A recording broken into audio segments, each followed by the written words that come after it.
he's live. not listening to me, chat. He doesn't listen. I do listen. Chris, you know what your problem is? What's that? You don't chew your food. What? I totally chew my food. You don't chew your food.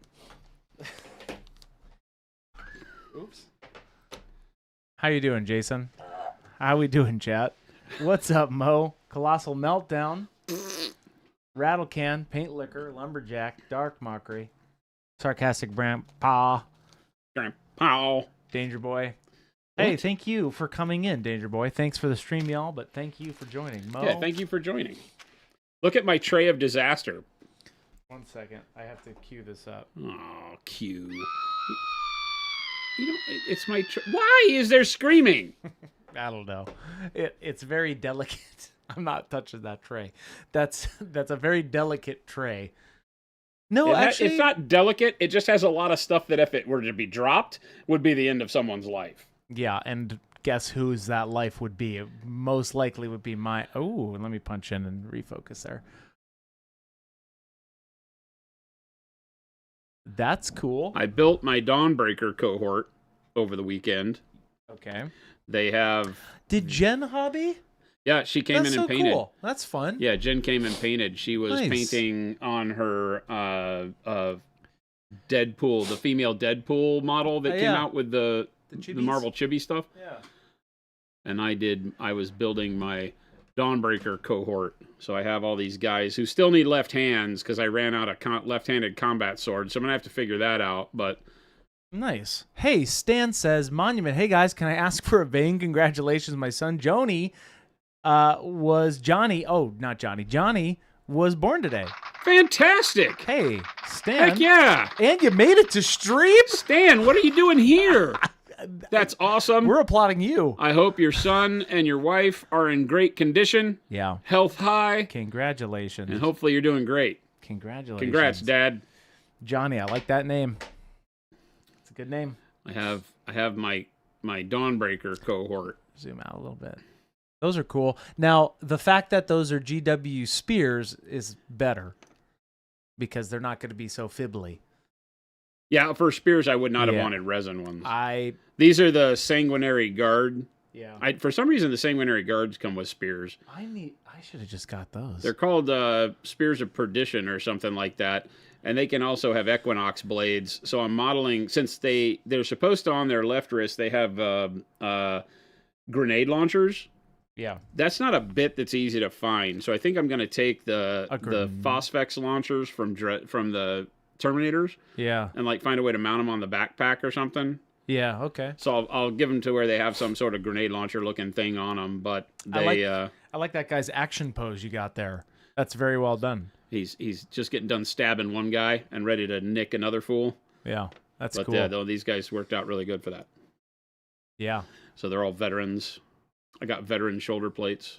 Yeah, those are cool. And the Blood Angel logoed ones. So I'm happy with the way these guys are turning out. I just need more left-handed knife hands, and I needed to shave off. I had to shave off all of the Purity Seal wax part. Yeah. Okay. Because they don't have Purity Seals in 30K. So that looks great. Papa Chicken. Hey, Chris. Hey. What does it sound like when you pop a chicken? And then one of my vet squads, I got all but the heads done. So this one is all lightning claws and combat shields. So that was the squad with the first fly guy. Nice. And then I had to go and I didn't have enough lightning claws. So the hero of the hour is Brennan.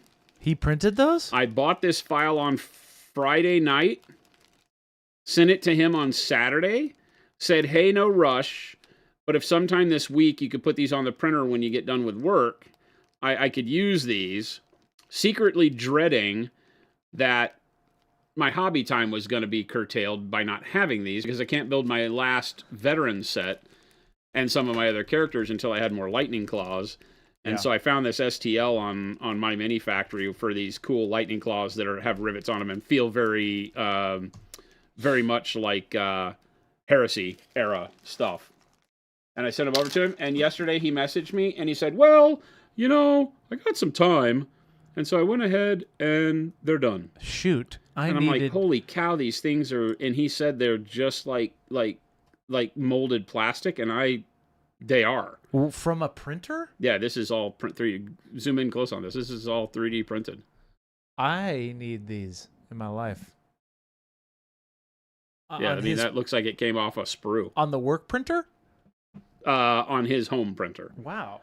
But yeah, these are I might need freaking awesome. Pop Chicken has a question. I have a question. I really want to experiment more with wild undercoating or shading colors, the sort of stuff you see more common in 2D art. Shading red with a bright saturated blue or something. How do I get started? It feels like these are some rules to make it look good instead of just weird, but I don't know what they are. So a lot of that is done for what I call mood lighting.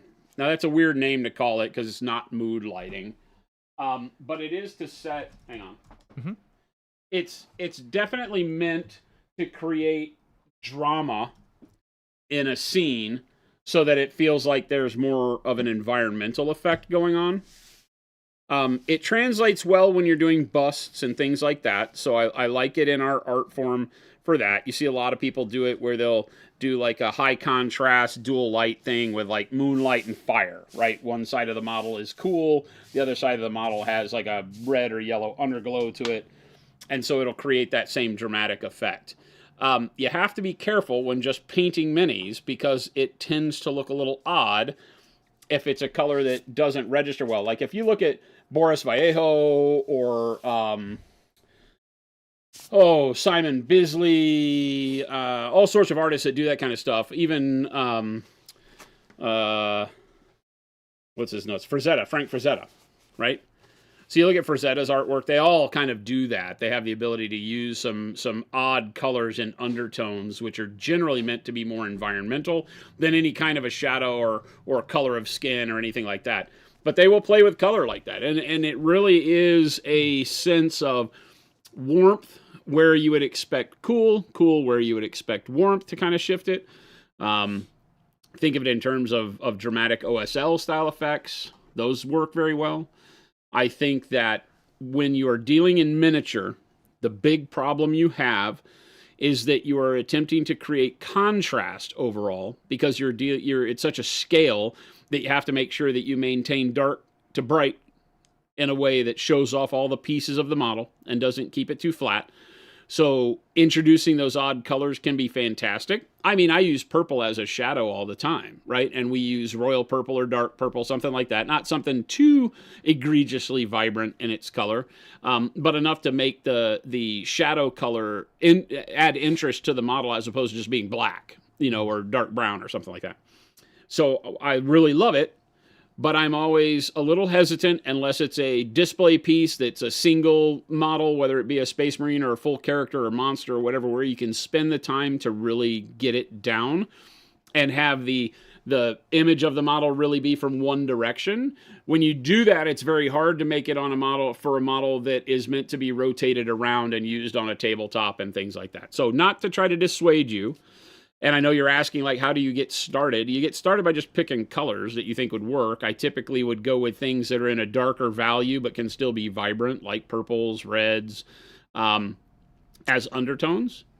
But I also don't be afraid to paint the model normally and then add those colors at the end rather than trying to do what we teach you here, which is to, like, underpaint with them or to start your model with them, if that makes sense. Mm-hmm. So paint the model and build contrast on it, and then add those colors where you need them for the various reflections or dramatic lighting effects or things like that you'd like to use. It's a very artistic thing, how is a painterly thing, right? That does require a lot of knowledge of light and of color to really pull it off well. So, I never want to seem like I'm trying to persuade people not to try something you like. But understand that without a really good confidence in your knowledge of color and lighting, those things are hard to pull off. So if you take something like Simon Bisley or Frazetta or Boris or any of those guys that you love that do Brahm, people that do that kind of work, and take a piece of artwork they have and then copy it onto a character that you're painting, doesn't have to be even the same pose, just kind of look like if they have a particular color under the chin or on the cheek line, do it on your model. But follow then if that color is like under the arm, do it there. If it's on the top of the shoulder, do it there. Just look location-wise where they're placing the color and try to reproduce it on a model of your own.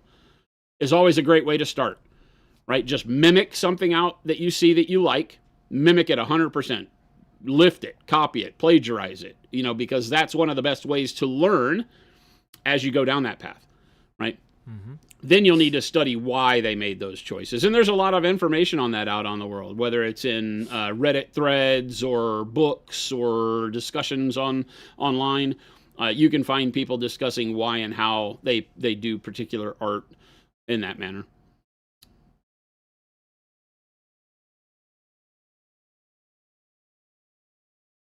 Say for something like Eldar, I don't know this Altanzar. Is that a craft world? That's not a craft world that is real, is it? But a magenta Eldar. Would you go for purple shadows or contrast with dark gray blue or green shadows? For magenta? Mm-hmm. I mean, purple is in the realm, so it makes it feel very on hue. It feels more like a standard triad if you use purple against magenta. It still works very well. Dark blue would be really cool against magenta, like a very deep blue. But yeah, you would want it to be a desaturated blue and not like a really, vibrant blue. Something like dark sea bend might work. The green and the magenta together can be a little odd. So, but something like a really dark blue-green or green-blue would work, I think. But I like the idea of just a straight, like, dark grayish blue. Mm-hmm. The Moon Man says, I'm trying to learn better glazing to do more smooth color gradients. I'm having a hard time with hard lines where more paint pools, especially on larger flat pieces. Any tips? So you should always be moving your paintbrush towards where you want the paint, and making sure that you exit your brushstroke off the model, meaning that you don't ever stop your brushstroke mid-panel if you're doing larger areas. If you can link the Just Do This video, that helps a lot with that, right?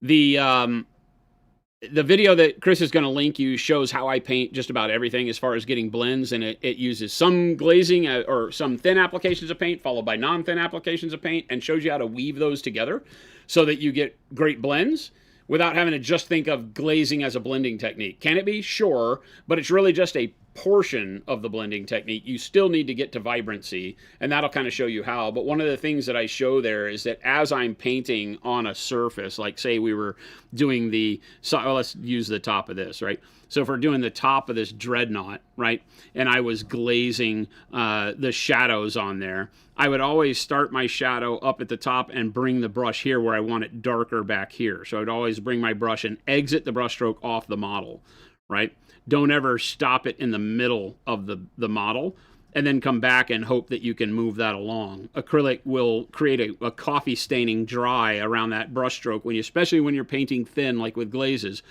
So you always just want to make sure that you bring your brush stroke all the way to the end. And remember that, the analogy that I use is like sweeping dirt. Think of your brush as a broom, because they're the same thing. A broom is just a big brush. And when you're sweeping dirt, what happens? You start where the dirt is, you move it over to where you want it piled up, and what it does is it leaves a little trail of fine dust behind where it sifts through the bristles in the broom, right? And that's how you want to think about painting. The pile of dust is pigment. You start it where you don't want it, and you move it to where you do, and it pulls most of the pigment along with the broom and leaves a small trail behind. That trail can be darker, right? The more opaque your paint is, or it can be very light and nearly non-visible the more you thin your paint. But wherever you stop your brushstroke is where the bulk of the pigment is going to stay. And so be wary of that, because like I said, if you just float your brushstroke out into the middle in this lift, right, then you're going to have your pigment pool right where you don't want it, maybe. Yeah. So you need to make sure that you continually move all the way across a surface and try as hard as you can to stop your brushstroke off the model. So if I were glazing shadows here, I would start here, push the paintbrush here, and then end off the model, right? So that the paint never has a chance to pool. Also, when glazing, you'll see that I often take a bunch of the material off on my thumb, so a bunch of the color comes off here, so there's not a tremendous amount of moisture on the brush, so that when you go to paint, you're not having big puddles and droplets form, because that will cause one of your biggest issues.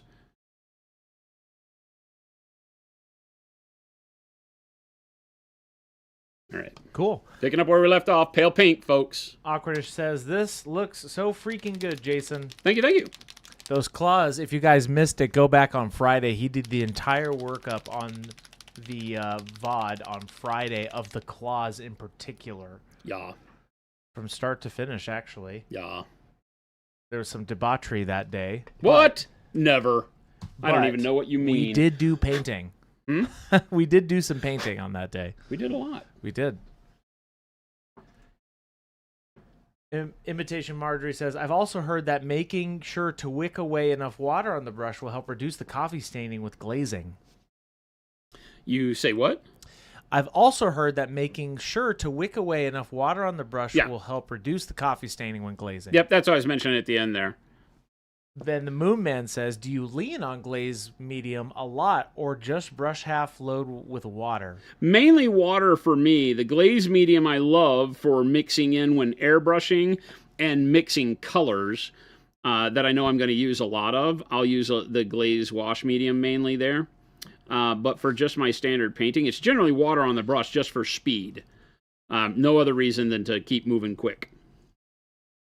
The glaze wash medium is fantastic for that. It's fantastic for people really learning to get their stride with glazing because it keeps the paint feeling fairly paint-like as opposed to being thin like water. I found over the years that one of the biggest issues with people learning to glaze and feeling comfortable with it is the fact that glazing in and of itself tends to be a struggle maneuvering very thin paint around on the model's surface as you learn. So if you can use the glaze wash to kind of keep it feeling like paint rather than like water, then it's a much better situation for you. Brent says, would you use a similar workup you did on the black helmet for skin? Was thinking about the salamander coal black skin. Certainly not a reflective of a highlight, but similar. I always start that with still something more in the realm of a flesh tone, you know, even like a black brown, and then a black wash over the top would definitely do it. You know, like I did the helmet in grays, so black brown and then mix grays into the black brown perhaps would be really cool. Yeah. And then over the top of that, do a black wash. I still love the idea of some form of flesh tone, whether it's a black brown for darker flesh, or even a redder tone like dark flesh or shadow flesh or advanced flesh tone, something like that. Yeah. I still prefer to have that somewhere in there to give it life. If you just paint skin with blacks and grays, it doesn't look like it has any life to it. Okay. It just won't. There is no skin that is just black. Yeah. Yep. There's definitely some. It's a misnomer, right? It's kind of laughable that people, we call ourselves black and white and brown and all that stuff, but really we are just honestly all shades of brown. And so when you think of it in that term, I talk a lot about flesh tones being, it's whatever you leave showing the most is what the color will be. So if you leave the dark flesh tone showing the most, you'll have dark skin. If you leave the bright flesh tone showing more, you'll have lighter skin. And so, but I can use and paint everything from African flesh to Caucasian flesh with the same trio of colors. It's just how much of the shade layer do I leave showing versus how much of the highlight and midtone do I leave. Push more into the midtones and highlights, it becomes more Caucasian and lighter. Leave more of the shadow and midtone and use the midtone more as your final highlight, then you get darker flesh. And then within that, you can adjust your coloring from black browns to burnt siennas or umbers to get that base color down. But never just black. I think that charcoal flesh tone is great, but I still think you want to start with some form of real type, skin, something that has some life in it, something with some reds or pinkishness to it at least. Milford says, lurking on this stream's leveled up my understanding of painting a lot. Thank you. Thank you. I just got the base set and the metallic set. Awesome. What can I do to get the most out of them? Should I get a glass palette? I think you can use whatever you like. I use a lot of palette paper. I'm a big fan of just, trying out what you like before you go spend a lot of money and commit to any one thing. If you've got a friend that has a wet palette or something like that, try it, see how you like it. Just play around. I prefer non-wet palettes, so palette paper and dry palette like the glass that we use here. Yep. But your mileage may vary. You may find that you really dig wet palette or a piece of tile. If you leave a piece of ceramic tile in your freezer, right, just clean it, put it in the freezer, and take it out of the freezer and put it on your desk each time you start painting and put paint on it. It'll start to accumulate a little bit of moisture on the top just from the condensation, and that can be a cool way to do it. So there's a myriad of things you can do to create a palette. And then the paper plate, yeah, like at our paint and takes. And then the first part of that, how do you get the most out of the base set and the metallic set? Get the most out of it? Yeah, Milford's asking, what can I do to get the most out of them? Paint with them. Legit. Just start painting. Pick them up, start painting on the model. I hate to be so basic about it, but that's the legit answer. Yeah, getting the most out of them is really just opening them up, painting with them. You'll find how easy our paints blend, so don't be afraid to just start mixing some colors willy-nilly to figure out, if you've got some things that, you feel like are giving you holes, you're not finding a color you like, mix it. Play with them. You'll be blown away at how well they mix. Yeah. Airbrush, you name it. Go to town, start painting. There's nothing Pro-Acrylic can't do when painting miniatures, so just start using it. Find your favorite colors, try some things.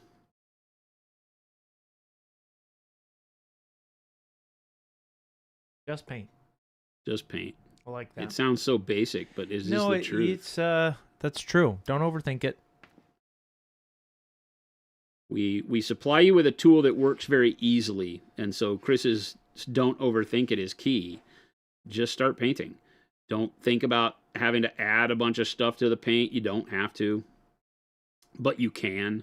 I think that's what, weirds people out the most, is that they're like, well, do I have to get a bunch of mediums or anything like that? I'm like, no, you don't have to, but you can. Our paint can literally work for you the way you need it to work. So if you want to add a bunch of mediums to it, whether it's airbrush or glaze or whatever you want to do, you can do all of that and it'll work great. If you want to just pick up your brush and start painting, guess what? It does that very, very well. I am a lazy painter. I traditionally just want to be able to pick the brush up and paint the model. And so that's what Pro-Acrylic does the best. Yep. It just works. NKH says, what would you say is your biggest hobby regret thinking back over your entire mini painting journey? Regret? Biggest hobby regret. That's a deep question. I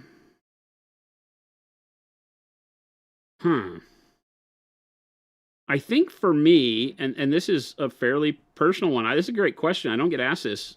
I think for me, it would be the times in my life where I did not allow myself to take pride in the hobby because I was embarrassed. Okay. Right? I was embarrassed of the fact that what gave me the most pleasure in my alone time was sitting down and painting an army or painting a space marine or painting a tank, right? And I would be embarrassed, to tell people for a while. There have been times in my life where I was like, what do you do for fun? Oh,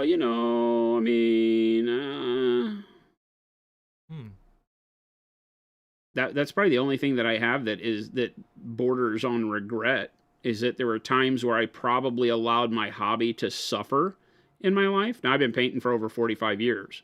So, there would be times in my life because of the relationships I kept or the things that were going on at any given time that I just was kind of embarrassed to say what I like to do.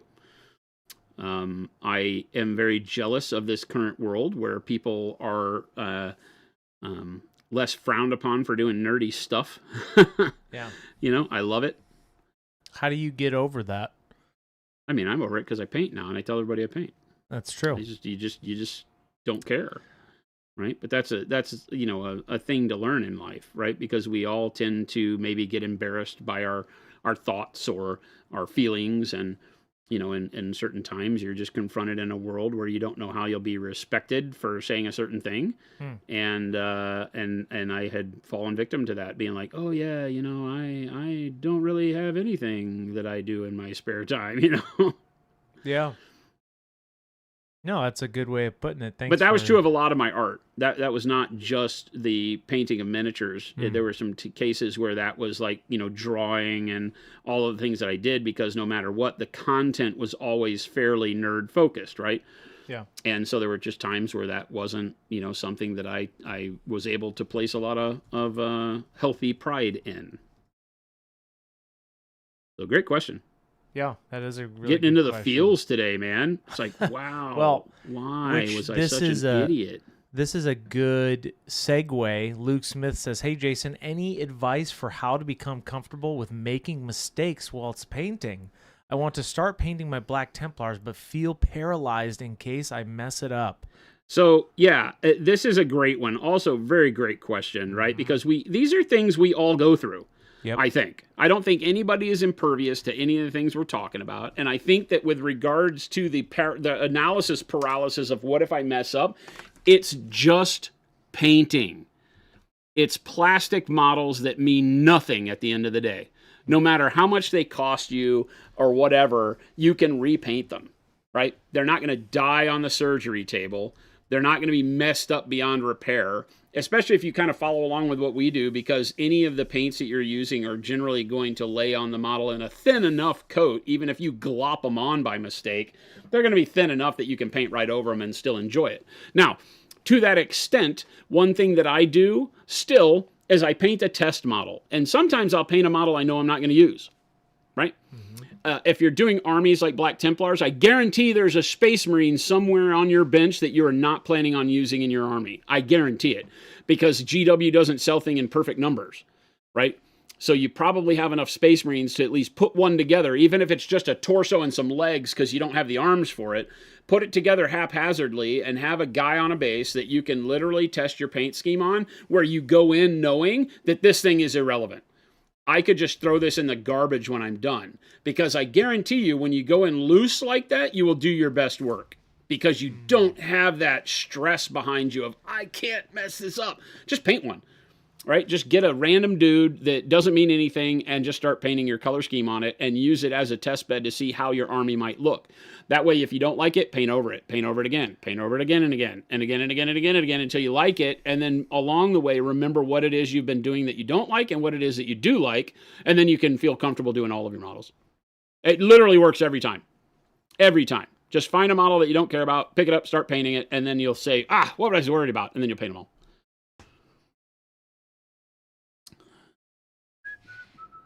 What are your thoughts about mixing non-metallic paints into your metallic to control light? Sure. Yeah, 100%. When I paint them, that's a lot of what I do. Yeah. Either glazing them, underpainting them, shading them over the top, things like that works great. Works great. Cuts the shine of the metallic down a little bit, which controls the light a little bit better. So yeah, that's 100% what I recommend if you're comfortable with that. Well, he says lazy, not metallic. He said different kind. Why you got to call me out like that, Sugar Rush? Trying to tell me I was degenerate. Yeah, I've been there too. I'm making sure. You regret taking such long breaks. You'd be so much better with 30 years under your belt versus the 5 I have. Panic bomb. Yeah, exactly, right? And there were times where I was still doing it. I just wouldn't tell anybody. And I feel like that probably made me dislike my hobby, right? Or maybe not dislike it, but just there's kind of a shame that comes with that. Like sitting alone in my room, I probably felt like, how come I can't share this with anybody? And then let me go back up to B Mork. B Mork says, do you have a recipe for 40K Thousand Suns Blue? My Rubik Marines look like Gilliman did nothing wrong. I think that going to a more turquoise highlight is the key. You can still use a base blue for them. I like purple shadows, some sort of blue midtone, and then a turquoise bright midtone and highlight. So our standard turquoise would work. Even dark turquoise would look pretty good. You got to be careful because you ride that fine line between getting it bright enough to feel like the old Thousand Suns or newer Thousand Suns and so dark that it feels like Alpha Legion, because playing in that blue-green realm can do that. But I think that something like turquoise works well. Paint liquor, I don't mean this because obviously I work here, but this is probably... Believe it or not, we have a lot of people that are like, I regret not knowing that Percro was a paint before I first started painting. 100%. I don't regret it. I wish I knew, right? That's just the reality of it. But yes, that is that hits home. How do you get free minis? Oh, you're talking about from the GW thing? Yeah. Yeah, I think they have the mini of the month or whatever, right? You just go to the store and you get one. Yeah. They go quick, I believe. Yeah, you're lucky if you can get any because people want to get them and sell them on eBay.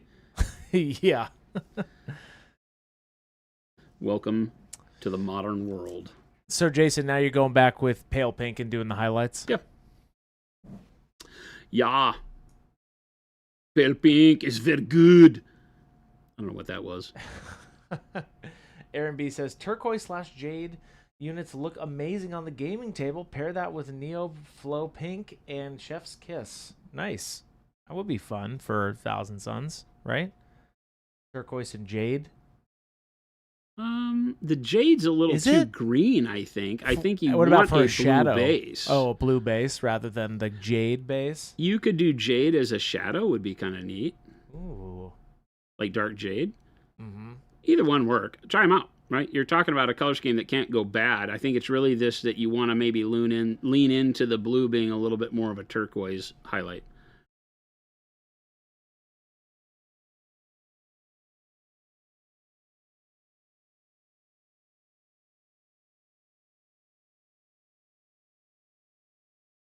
Yeah, so Jen and I came up here Saturday. It was fun. Jen sat over on the table and painted while I cursed and built models.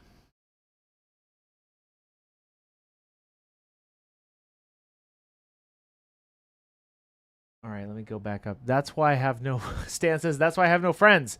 I have acquaintances that play the hobby with, but that's it. My wife and kids are my life. If you think I'm weird because I paint models and don't take the time to read past first page, ain't got time for that. Yep. Yeah, and I have a hard time, kind of balancing that feeling with the fact that it is just something I love. I don't take it the other direction where I'm like, well, to hell with you if you don't understand. I'm not at that point because I don't want to alienate people for not understanding what we do, but I just don't care anymore. I mean, literally, it's like people say, what do you do? I say, I paint little men. That's right. And they stare at you funny for a minute. And they go, maybe I didn't hear you right. Wait, like, what did you do? Like, what do you do? And then I pull my phone out and I show them, and then they're blown away, and they're like, oh my gosh, this is a thing? For people that don't know anything about it. And then a lot of people nowadays, of course, we share this commonality where they can go, oh my gosh, my son does stuff like this. Is this for Dungeons and Dragons? Oh, yeah, we get a lot of that. And stuff like that. So it's a lot of fun nowadays that we live in a world where, like I said, there's a lot more understanding of what we do. People have seen it. It's not so weird anymore. Yeah. And there was a truism to the fact that I revolved in a world that was not filled with people that did nerd stuff outwardly, right? We all kept it quiet because I was in sports and motorcycles and things like this, where you would find out in the most random situations that people are like, oh yeah, man, I play D&D. And you're like, what? Like, oh yeah, every Thursday. I've been doing it for 15 years. And you're like, the hell you say? I've been in the locker room with you for 3.5 years, and I didn't know you were a nerd. He goes, well, I mean, you didn't ask. And I didn't play D&D, but it was like, now you have camaraderie. I remember being called out at a fireside in the Catskill Mountains. Yeah. I think I've told this story on stream before. Where a buddy of mine who knew I painted, everybody was asking around the fire. Everybody's getting drunk around the fire. We'd ridden motorcycles on this motorcycle ride in the Catskills like we did every year. And somebody around the fire was like, tell me the weirdest thing about you that nobody would know, you know? And my buddy called me out. He threw me to the wolves. He's like, Jason paints little men. Really? Oh, yeah. 100%. He was like, Craze paints little men. Craze paints. And I was like, oh wow, dude. That's not cool. And everybody's like, and one guy was like Warhammer? And I'm like, no way, dude. Seriously? I like, somebody here knows Warhammer. He goes, oh, heck yeah, man. I used to play that growing up. I'm like, oh my God. Darn it. You Just stop with the, yeah, it's a cool game. Yeah, exactly. So, it's just one of those things, right? I think a lot of times we do it to ourselves. We think, oh, nobody's going to respect me, bro. Yeah. Especially when you're in more, manly man things. But yeah, I've gotten over that since. Yeah, M3 Stout says, I'm looking for a recipe for non-metallic copper. I've tried following the learning tutorial, The Dirty Penny, but it's looking more brass. Non-metallic copper. It's looking more brass? Yeah. Off the Dirty Penny? Where you're using the oranges and stuff? Did you do, I don't remember if the Dirty Penny has like a final glaze of like red over it, but that's something you can always do. I do like a transparent red glaze at the end. Works really well. But staying in the browns and oranges is key. And then, like I said, I like a glaze, like a very thin glaze of transparent red at the end to bring it back into focus. But that's kind of a mileage may vary. Yeah. Scenario, depending on what you like. All right. Toxic Social says, how do you improve if you feel like you're stuck in a place for a long time? I've painted for over a year and a half, but I feel like at some point I stopped developing my skills as a painter. Do you feel like you have kept up with trying new things?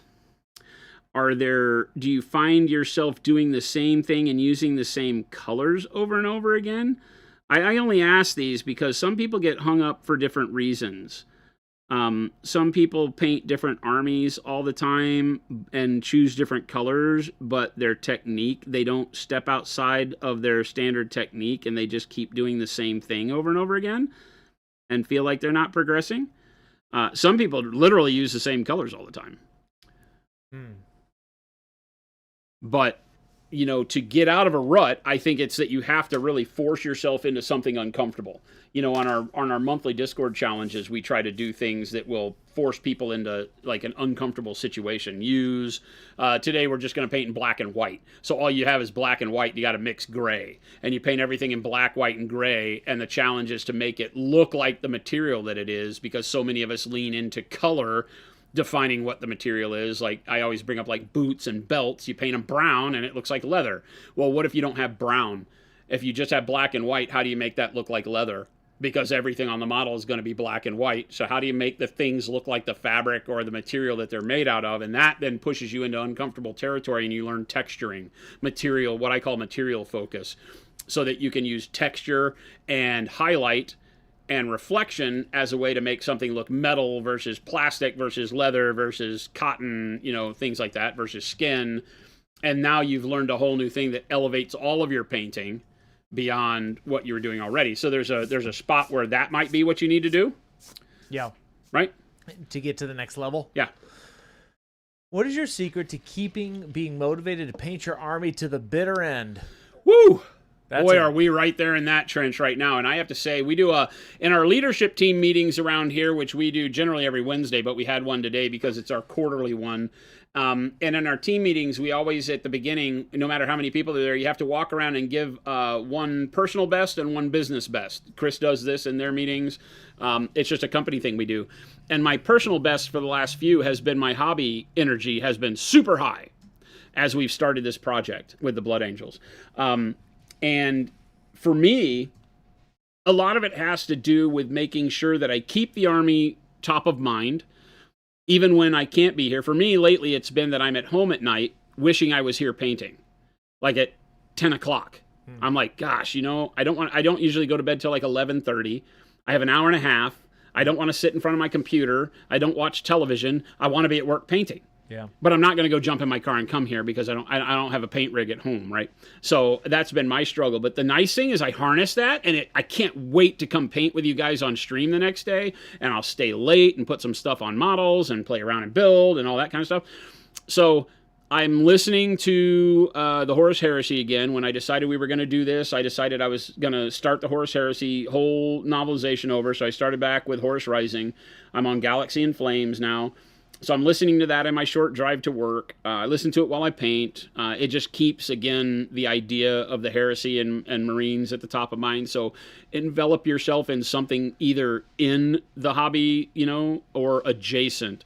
If I were painting scale models, I might listen to one of the historic World War II podcasts where they pick a battle to talk about, or find a recording or a book that's a dramatization of a World War II novel or something like that, Where Eagles Dare or something like that, that keeps me in the mindset of the timeline and the thought process. That's always good if you can do that, whether audiobooks or just sitting down to read. I find that spurs creativity for me. I think that, watching TV shows that are adjacent, anything that can kind of keep your mind into the cool factor of what it is you're creating is going to be the key. Also, don't forget that not being motivated is okay too. That if you have a project, one of the easiest ways to kind of cut the throat of your project is to force it on yourself all the time, as if it were a job. It doesn't have to be. It's okay to take a week off and not paint Blood Angels and come back to it next week when you feel motivated again. I think that absence makes the heart grow fonder unless you push yourself to the point where you just hate it. I've mentioned on stream before that the worst thing is not losing that which you love. It's having that you love become that you hate. And we can cause hatred in our own hearts for the things we love by overthinking it and forcing it into a spot it's not supposed to be in. So it's okay to walk away.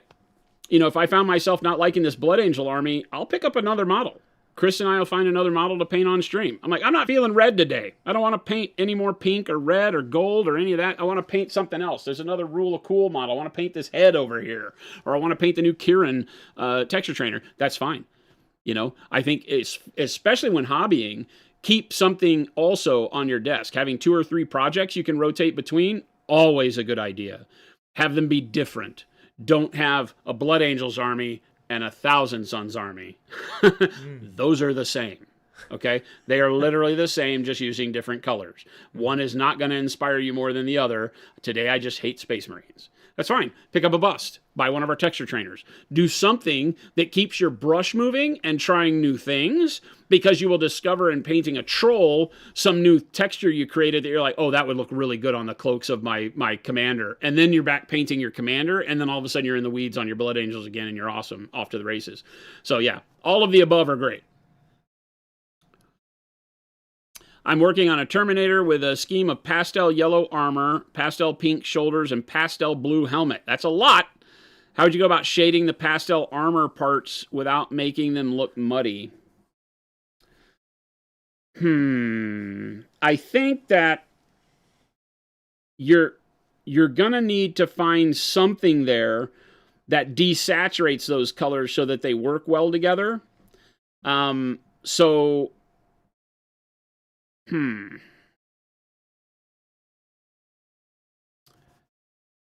you planning on doing a wash over the top to shade it, or have you not painted the colors yet and you're looking for an underpainted shadow? Right? Because the problem with the blue and the yellow next to one another is that they kind of want 2 different shades unless you're going for weathering, at which point you could use a brownish orange on both of them. On the blue, it's going to make it look dirty, and on the yellow, same, but it's also going to be a better shade on the yellow when you go into browns and oranges than on the blue. Otherwise, shade them all differently. Something like Payne's Gray on the blue would thin it down so you can layer it back up, would work great. Something like Transparent Red on the pink, same thing, would work great. Or Flesh Wash, if you just want to use a wash, thin it down, layer it back up, because it's going to be in that orangish red kind of world. It's going to shade the pink. And then something like Brown Wash on the yellow, so you could tend to use 3 different colors of wash. The problem is that all of your shadows being disjointed in their coloring is going to make those colors stand apart more than not. You got to think about the fact that a figure in the wild is going to have the same shadow temperature across its entire body, regardless of what colors it's wearing. But what else happens is that the color of light desaturates those colors to make them blend more. So if you're talking about desaturated pink, blue, and yellow, then those colors would even be more desaturated. So you could do like a black wash over the entire model to tie the shadows together, and then add a little bit of Payne's gray wash on the blue, a little bit of flesh wash on the red, a little bit of brown wash on the yellow to give a little bit more coloring into the shadow there. But that's always a tough game to play. It's why I like to pick colors ahead of time and do like, like Payne's gray on this entire army, so that my Payne's gray shadowing is a shadow for everything. Tends to work pretty well.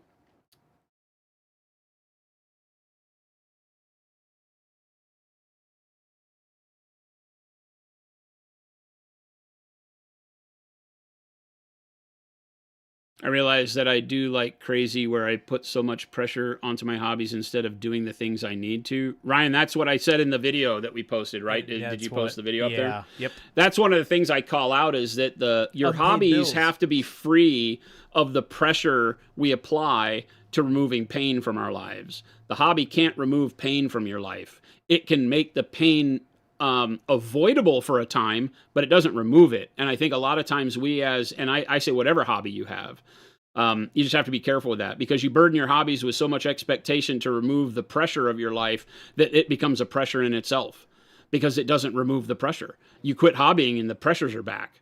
They don't stay under the rug for long. And it's just do those things, right? Just do them. Makes it more enjoyable when your house is clean. Relieve the pressure on your hobby so it can be the getaway you really need it to be. It is that escapist thing, and in order to be that, you have to really be able to escape those other pressures.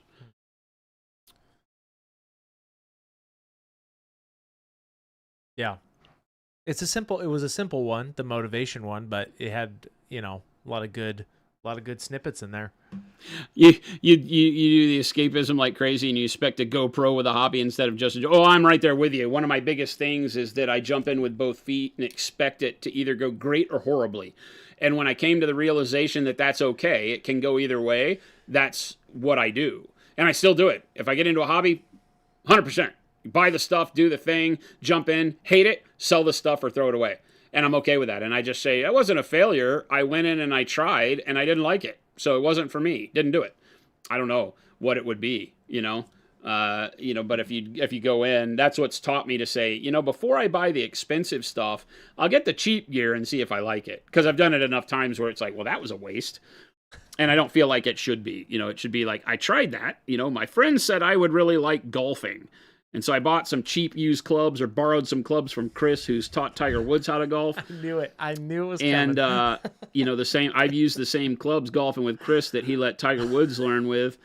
And they didn't do anything for me, so I stopped.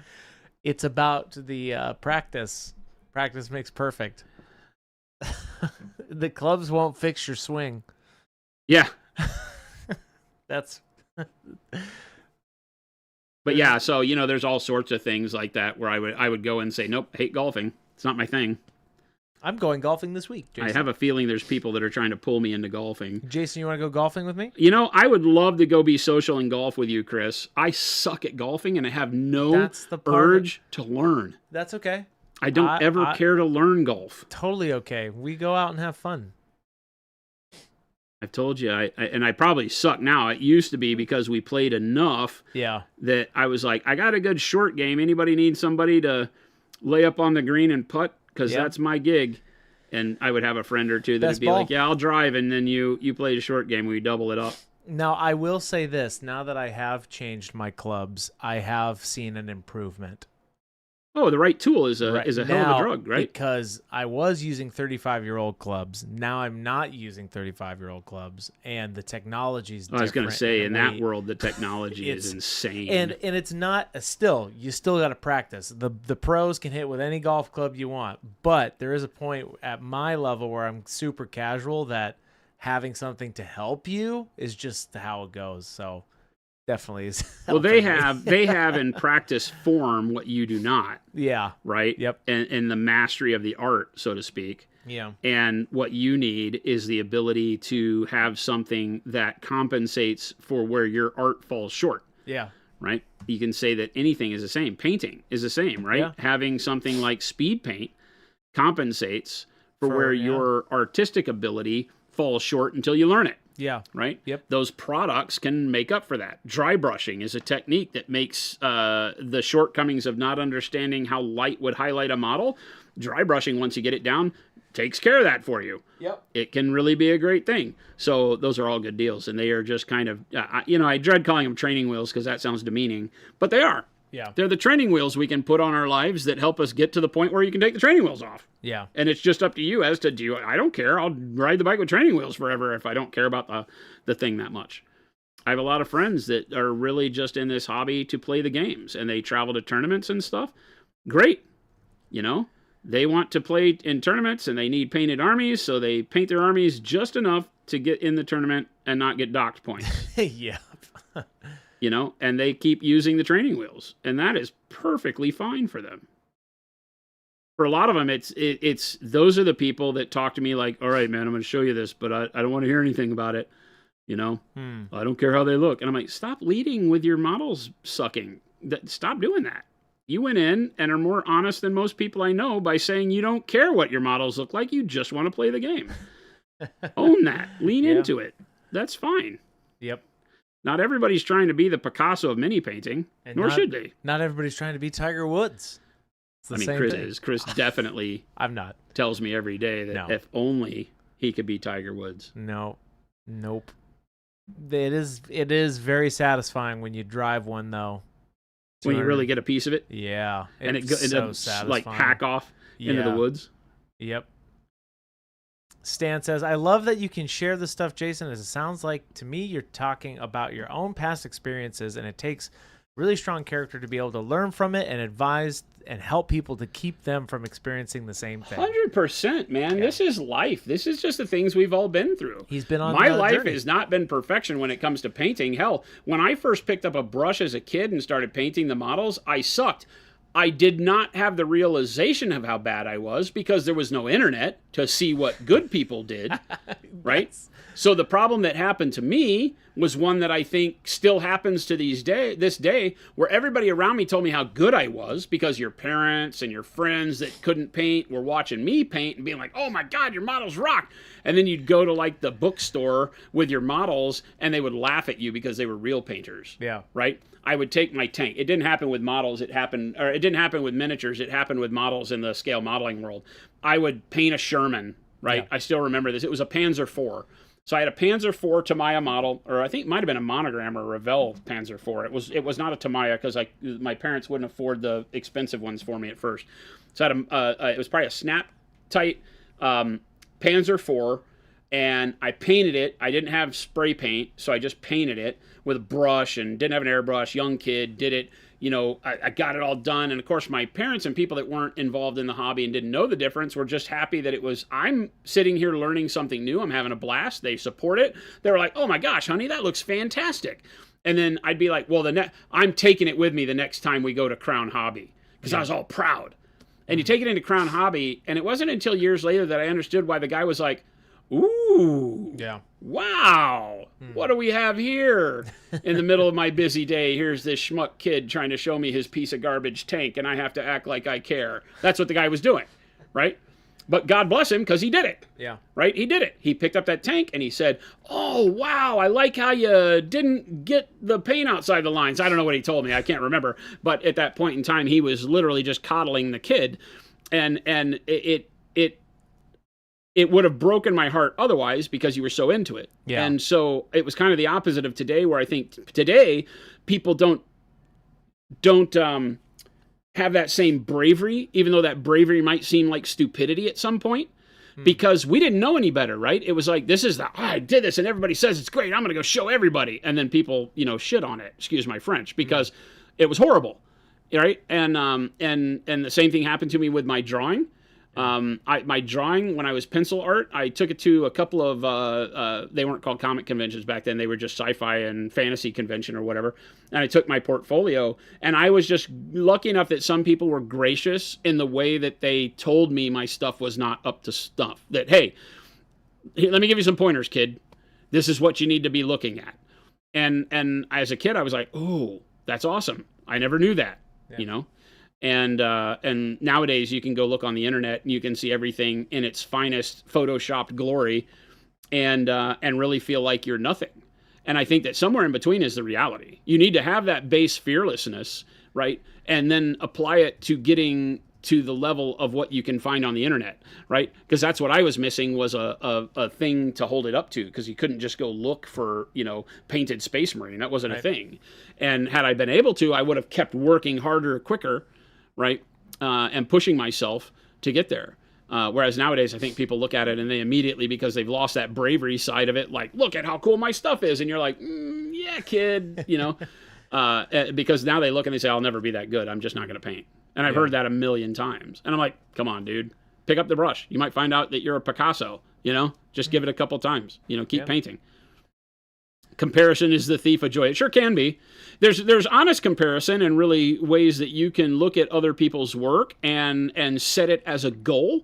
And then everything you do, you just compare to your last piece of work, right? That's what I always say. Only compare your current piece to your last piece, so that you can note your own progress. You can look and say, oh, that thing I said I wanted to get better at, I'm getting better at. Maybe it's that you don't want such thick panel lines or such thick highlights, and so you just try to go with a little bit of a lighter touch, and you recognize that model to model, and then you look and see, that looks more like the pros, or whatever you're looking at.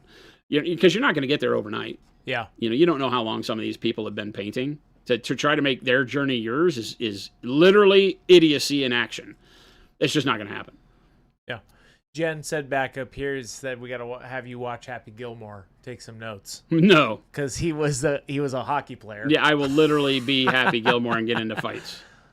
Danger Boy says, I just organized my paints following the hue chart on the website. How does that help you in the studio? It may take a second to get used to it. Jason does organize by hue, correct? Yeah, because when I need a red, I see all my reds. Yeah. And then I don't worry about paint, because believe it or not, I don't care about paint color in my head. I need a bright red. So I'll just come over here, and because they go dark to bright, I know the bright's on the right side, and I'll grab one of those. Right? Yeah. And that's all I do. And that's what I suggest to people, is keep your purples all together. And so when you need a purple, you just look and you say, do I need a bright purple or a dark purple? And you can grab from either scale. And what you'll do is you'll surprise yourself with new color combos all the time. Because you'll be like, oh, geez, I haven't picked up royal purple in a long time. This color's rad. That kind of stuff. Lots of great questions today, you guys. Remember to tag at Monuments so that I can see them. November says, any word on the Sables coming back in stock, or do I miss them? Got a big old cart full of stuff just waiting on those. Are they not on the site right now? Sables? Yeah, shouldn't they be? Or no? Was I wrong? Did they just not come in last week? I don't know. I don't know. Let me do some reconnaissance. We might need to get a Kyle here. Kyle. I'll just ask.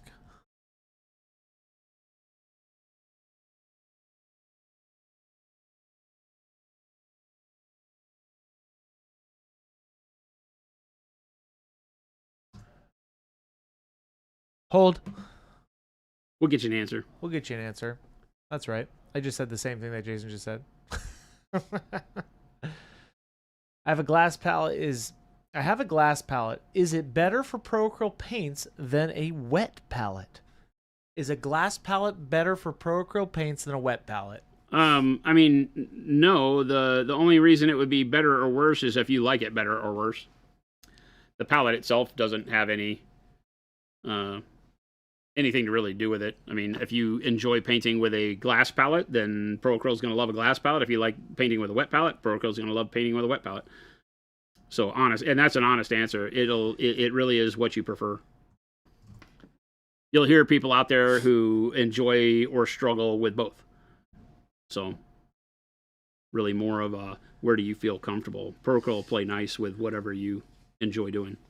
D-Fresh says, finished a Cities of Sigmar Spearhead box that took 3 months. Phew! What a ride. Thanks for making a great set of products to get it done. Awesome. The Calvin Marshall is the best figure in it. Sweet.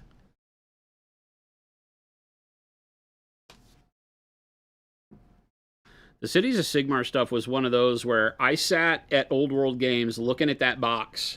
It was like, I don't remember what it had. It had like maybe it's the Marshall on horse. It's such a great model. And it had some really, really cool stuff in it. And I stared at that set for so long up there thinking, wow, I would love to paint these. But it came down to, yeah, you know what? They'll never get done. So I didn't pursue it. I never bought them. I thought those were some of the best models that they had come out with for Sigmar in a long time. Yeah, they were very cool models.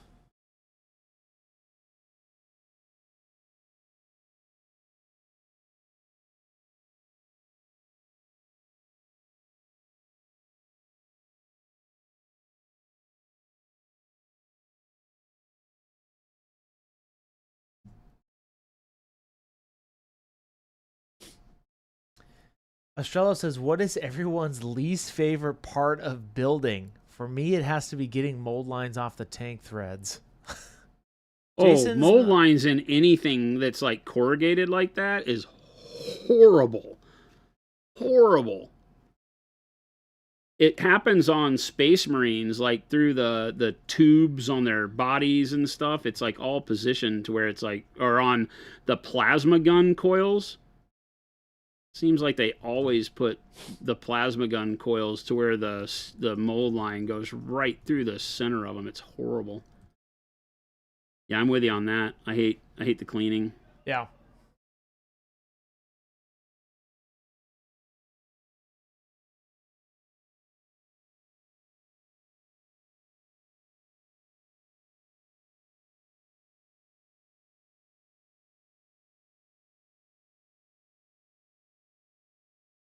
Valcant, I like that Jason's theory on paint organizations, but hat do I with the in-between colors. I don't know if you spelled that right. I'm going to make sure.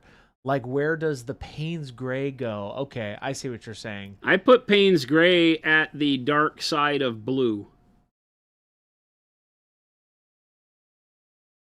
But again, that's up to you. You know where you put it, so...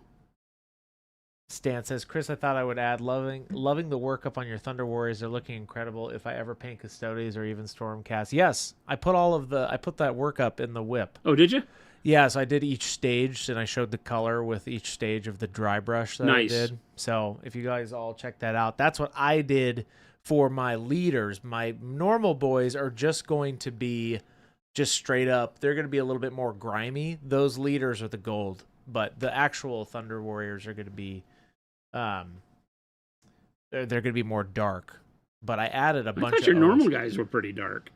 The gold warrior, the leaders are gold and they're dark, but I'm gonna make the other ones steel instead of gold. Oh, right? Gotcha. Because apparently they would not have had big airplane. That was a helicopter. That's crazy. I would have not have made. I'm making the normal warriors more grungy and less not gold, essentially. Gotcha. Yeah, I understand. Because they're a little bit more. They probably wouldn't have been in gold. Let me go back. I know Sun Chaser says, I know you like painting the Middle-earth troll minis. Are you getting the new catapult troll? That is a very cool mini. Oh, man, that model's really bitching. It's very cool. I do actually like that a lot. That's a tough one, right? Because I'm so embedded in this army right now that I'm not really trying to look at other models. Yeah. Because I know I'll never get to them. This army is going to take me freaking forever to paint and get done. So that's tough. But yeah, maybe eventually. I really do like that model. It's a great looking one. Badge painting, what's the basing going to be for the Blood Angels? He had all of his Blood Angel bases printed. No, they're resin. Oh, sorry, poured. resin.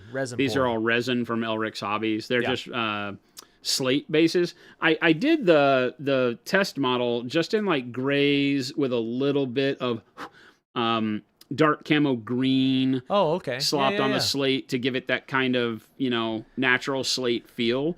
I think this is good for like a neutral base, and it's easy to pull off. I don't know if I like it for the army, though. We'll see once I get a bunch more guys painted. I'm going to do the bases last on all of them. But it's a pretty quick workup. I can do it. It's a bunch of dry brushing and slopping paint on there, and it lets the red really stand out. So I'm a fan of that. So we'll see. I might convince myself that's what it needs to stay. I need to see it on like one of these big models and see if it still holds up. Yes, his Dreadnought does have a jetpack or a jump pack. Yeah, it's called a Contemptor Incendious Dreadnought. I have two of them. They're jump pack bros. Goes in tight. Close combat nightmares. Yeah. Don't let them close to you.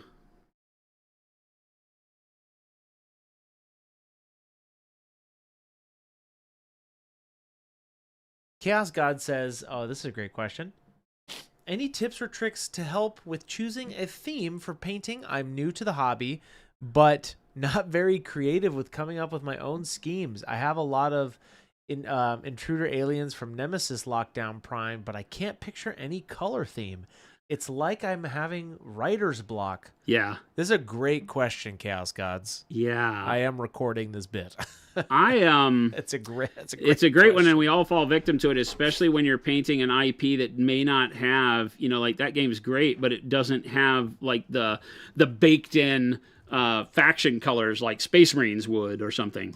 So trying to figure out how you can make that work might be tough. I always start on the internet. Believe it or not, I always start with Google, type the faction that I'm trying to paint in, and see what other people have done. Guaranteed somebody has painted them and put them up on the internet. And see if there's anything you like. If, for some odd reason, there isn't anybody who's painted them and put them on the internet, then think about what they represent, what would be similar, and get your Google foo going, right?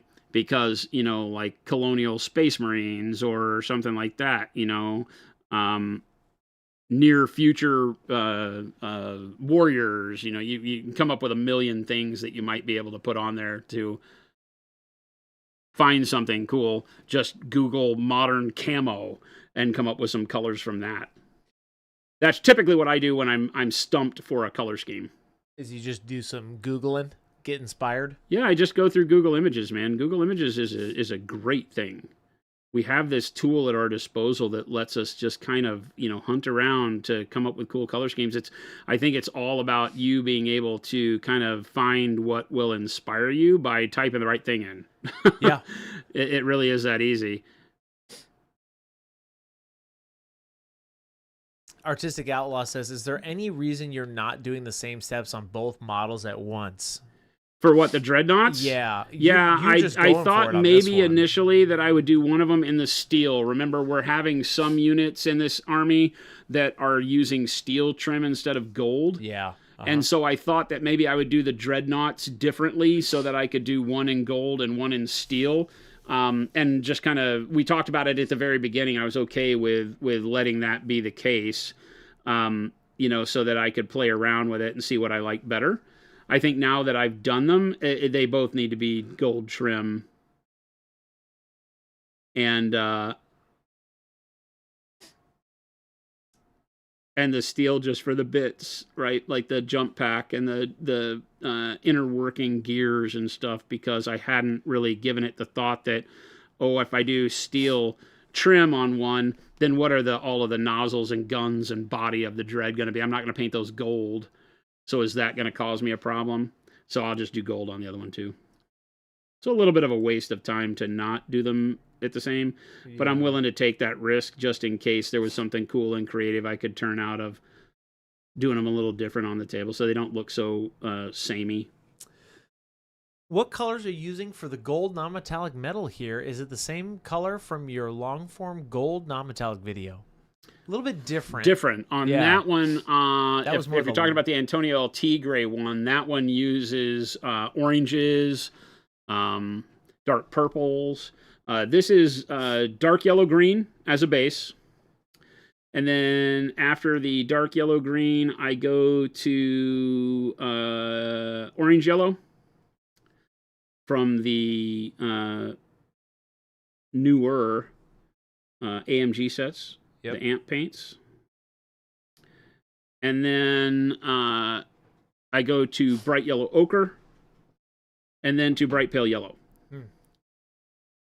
So allows me to have a yellowish workup, but it still feels a little bit colder, right? Yeah. Not quite as, I guess it is correct to say it feels more brassy than gold, because it has that green undertone to it.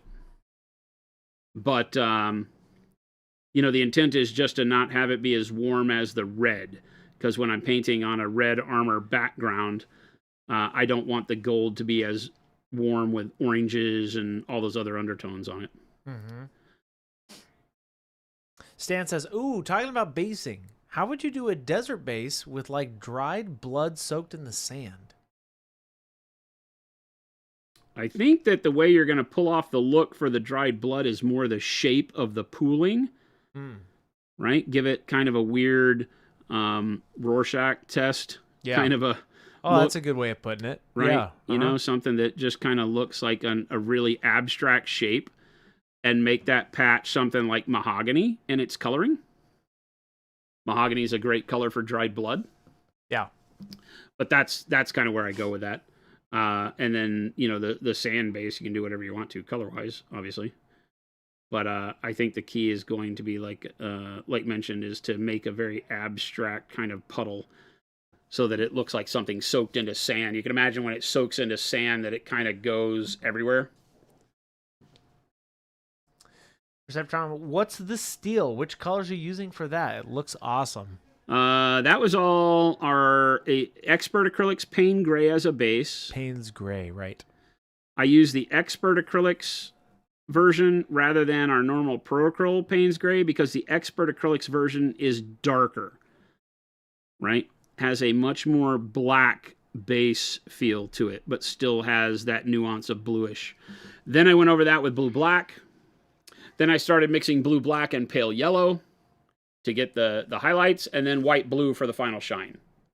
So the actual color of the highlighted metal is a different hue because it's yellow and blue-black, and then that spark of white-blue becomes almost a white.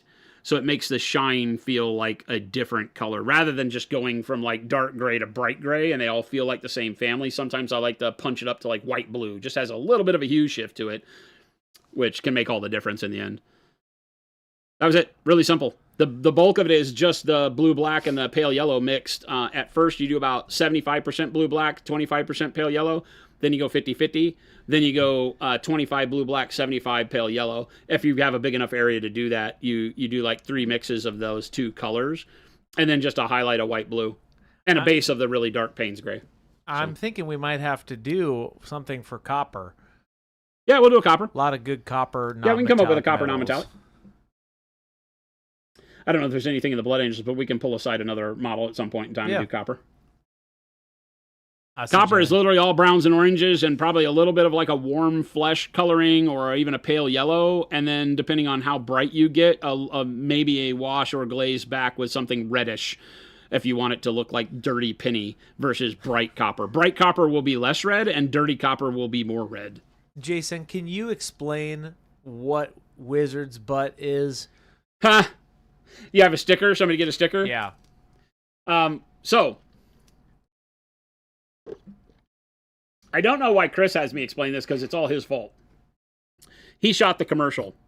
The Wizard's Butt is us having a good time at all of our competitors' expense. We believe that colors should be named what the color is. So when you're using Pro Acryl, red is red, orange is orange, green-blue is a greenish blue, blue-green is a bluish green. They all make sense. At the time, it just was what made sense to us. We were like, I don't want to call things Wizard's Butt.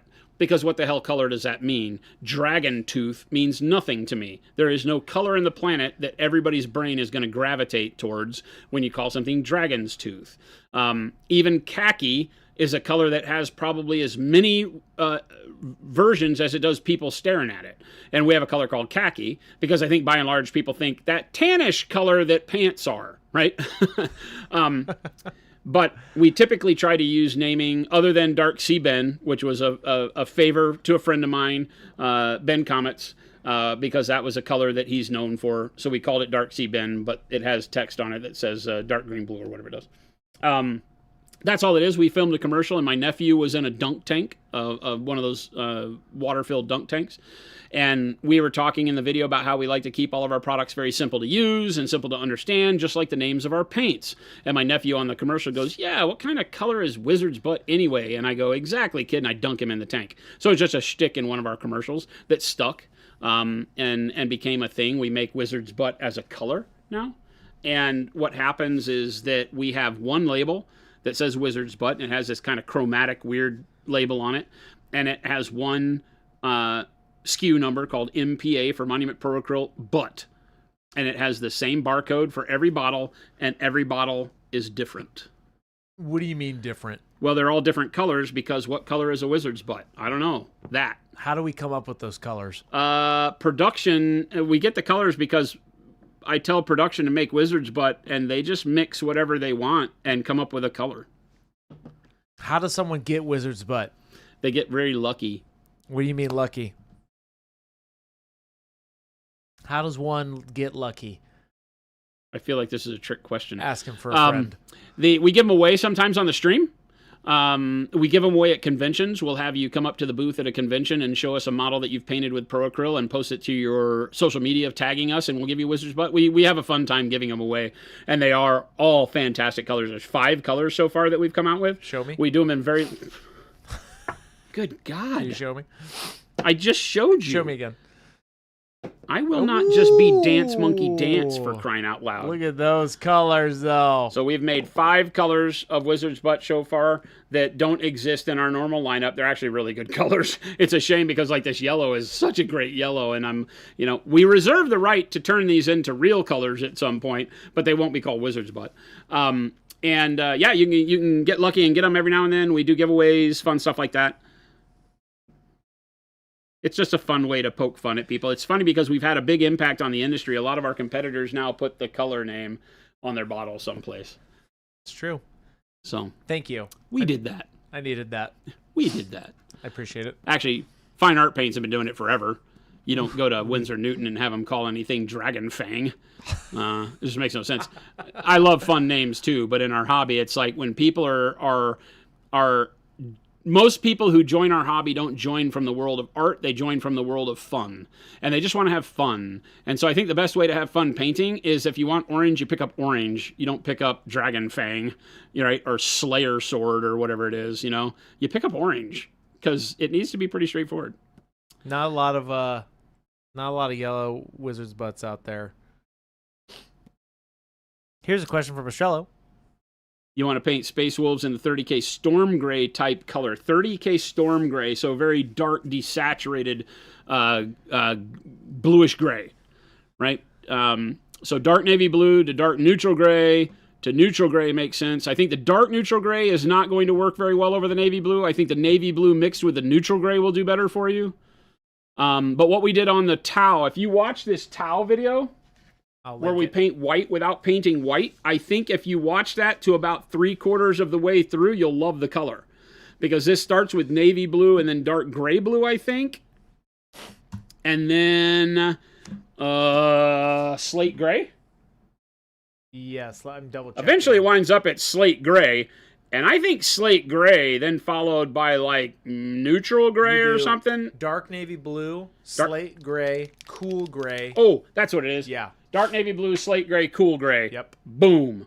30K Space Wolves. Almost like we planned it. But we can't call it Space Wolves Gray because they'll sue us.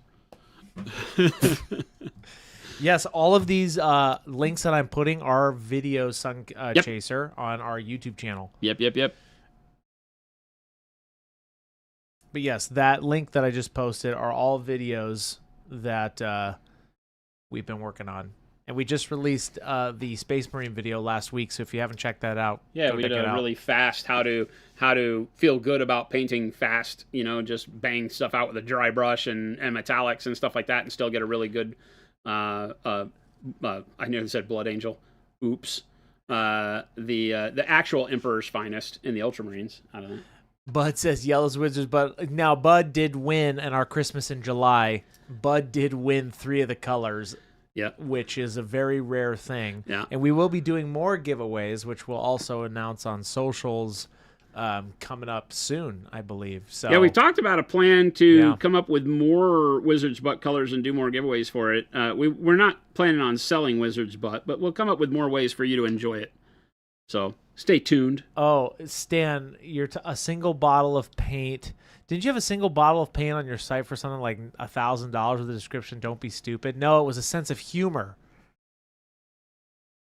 Bold sense of humor. Yep. Made specifically for a person that had no sense of humor on Facebook. And General Ginkgo got that. Oh yeah, General Ginkgo won or bought it. General Ginkgo General bought Ginkgo the is sense of insane, humor. by the way. And there was another one too. somebody A else. guy who works at one of our retailers Yep. bought one. We sold 2 of those for $499. And then they were custom painted by Jason. And then I Jordan. painted one and Jordan painted one. And I had them custom sculpted. It was just a joke. And we never really thought anybody would do anything with it. And we had 2 people purchase them.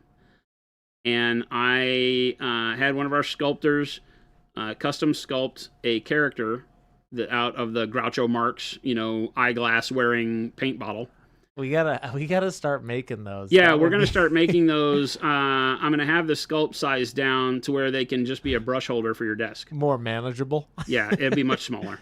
Still, But little resin versions of that would be scaled down for actual desktop use and still allow those 2 guys to have something really special. Because they got them hand painted by Jordan and I, which is, I guess, special in its own, right? Yeah. That one that I painted, I really loved. That was a lot of fun. And thank you to General Ginkgo. Shout out, takes a bunch of pictures for me. Oh, and, he does I a used them on my phenomenal socials. job of pictures. Holy cow. Yeah. He sets them all up. If you guys want a fun Ginkgo laugh, is go a over to hero Discord. we don't deserve, for sure. We get, every holiday or whatever, he takes a picture of it and sends it to us in the best photos ever. They're very cool. Amazing. We have literally the best community members on the planet, present company included. Thank you for being you guys. Artistic Outlaw, one more Wizard's Butt color, and you have a signature series you can sell. Somebody was telling us we should do a Wizard's Butt signature series. I kind of laughed. We don't want to sell them. We'll give them away. We're not trying to sell Wizard's Butt. It's kind of our fun version of it. Jen and I have a real problem with selling you a product you would not be able to buy again. We worry about people buying a color, falling in love with it, and then wanting to refill it, and we don't guarantee that Wizard's Butt is ever made more than once. We don't guarantee it's not made more than once. We could, but we don't guarantee either way. So giving them away for free is fun, because a lot of people just put them on their shelf and never use them. Some people use them, and you should use that paint because they're amazing colors. I use the crap out of it, and I don't have a lot. And that yellow one, there's only 11 of those bottles. I have 2. Yeah. I have 2 of those, 2 of the green, 2 of the bold. purples. But I do not have 2. I might have 2 of the reds. I might be that guy. But beyond those, I'm done. I keep 1 bottle aside so that if I ever wanted to make it as a production color, I can remake it. Because I didn't make these. Well, these are the only colors that didn't go through my oversight. They just came in, and Ruben was like, I like this. And I'm like, oh, that's rad. Grizz, do you guys keep a close eye on the mixtures for Wizard's Butt so you can replicate them again? Is No. that mixing? No, that's just what we were talking about. No, they're totally random, and production makes them, not by our normal standards. They take the extra runoff from normal production runs and mix it together. And then So make a it's color. basically a mix of colors that you could make any of them because they're all mixed from our finished colors. Yeah, but good luck. Yeah, but I don't know what that means. I mean, I can look at them and recreate any of them, which is why I keep them to the side so that I can do that, because the yellow is really good. NKH, I look forward to the day I can buy directly from Monument in the UK. Yes. I would say soon, but I don't know how soon is soon. Yeah. It will happen, though. We are going to be servicing all of our major markets directly from a Monument Hobbies owned and operated facility. Yep. At some point is our goal. That's like our genie in a bottle wish. So we're hoping that comes true. C3 Evening from UK just came on Twitch after a few out of modeling. Thought I'd pop in and see who's still going. And you're the only model stream I follow. So live at the moment. Nice. Well, good to see you. We're glad that you stumbled in here from the UK. Hope everything is going well for you. We're painting up some Blood Angels. And by we, I mean Jason. And by Jason, I mean we, the people. So sit back and relax. Ask some questions. If you guys have questions, be sure to tag at Monument, and I will make sure that I pitch them up to Jason. For these little highlights there, I'm basically using the brush like a dry brush. Pop in close. Yeah. I basically use the brush like a dry brush, and I just kind of hit the bristles along the edge and let the flick do the paint down the side. I'm not drawing a line down the side, right? I did that with the previous color. This one, I just kind of flick the brush, and it gives it that little bit of a textured, like, speck highlight that kind of pops, which is nice. Yeah. On those lines when you have a cylinder. Dreadnoughts are one of those where I think that area looks really good. So you've decided to keep the jetpack part red. I think so. I think I'm just going to highlight it as if it were red. That looks intentional. I need to go back and highlight the edges with the salmon color, though, because I didn't do that. So it will look too plain if I jump from our darker red to our pale pink right now, because I didn't go through the eclectic salmon first. So that's why I'm not doing it right this minute.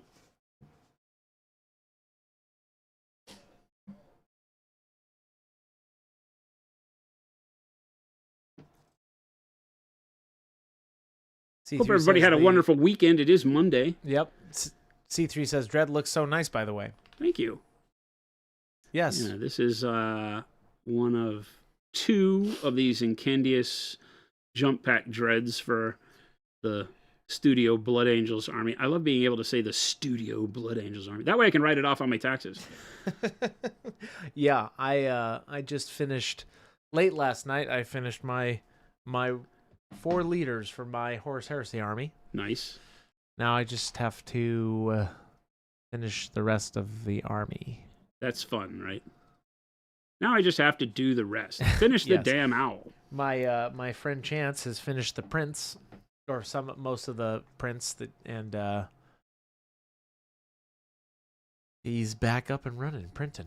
And now I have Brendan. Maybe I got to hit Brendan up for some extra bits. His name is Brennan. Brennan. Sorry. Yes, I would like his resin, whatever that resin is. It's amazing. Incredible. I need to get it. I need to let everybody know the recipe. He said it was a new resin that he was trying out for testing for prototypes. Looks like plastic. And for the mold work that we do around here. So Brennan is a trooper. He takes his work home with him without ever letting me know. So that bastage. But he got them printed up like super fast. They look cool. Dang it. The hero I don't deserve. Watt says, I'm still not done moving, but my sis and bro-in-law helped and made good progress. Nice. Good, man. I know you've been dying to have that finish.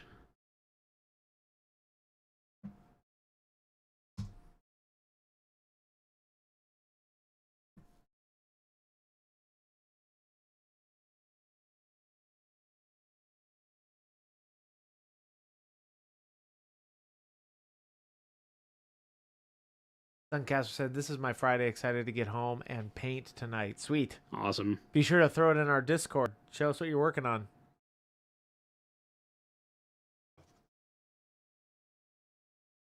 That's what I would say to you. Personally. Yeah, if you guys ever want some inspiration, I know we were talking about Google earlier. Definitely check out our Discord.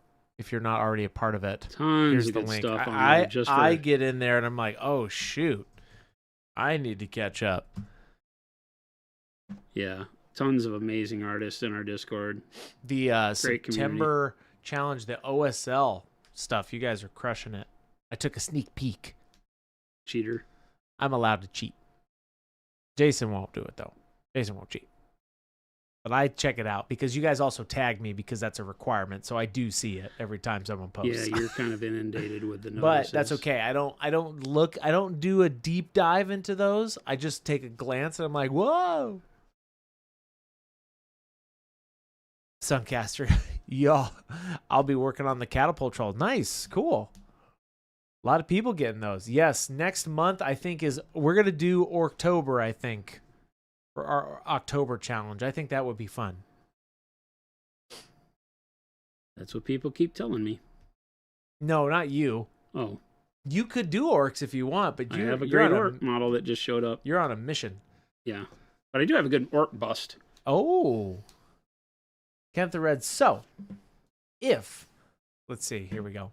So if you did make a color called Slayer Sword, would you probably mix 8 drops of ivory with 2 drops of dark warm gray and 4 drops of blue white Right off the top of my head, I think this would be very close to the color of the snow on the ground in Milwaukee during Adepticon. That's one way to do it, Kenneth. That's funny. Slayer sword.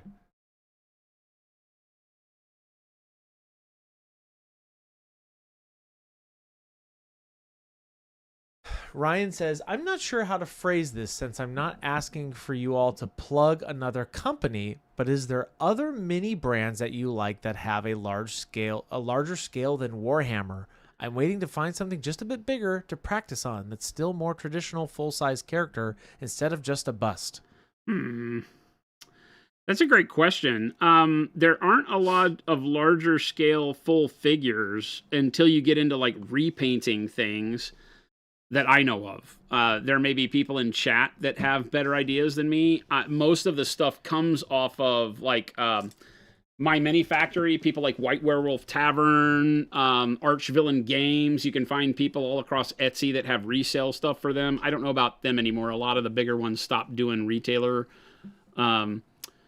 subscriptions.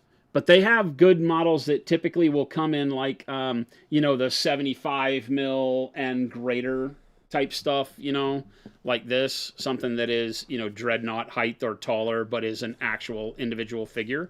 There are also busts from all sorts of companies, Nico Galaxy, Minework Games, you name it. There's a tremendous amount of them out there that you can still get. But I think that in the world of 3D printing, there's anything you want. And you can get it at all scales, and then you can rescale it how you like, which is cool if you print on your own or if you have a friend that can print it for you. Well, what size are the AMG Marvel prices? 38.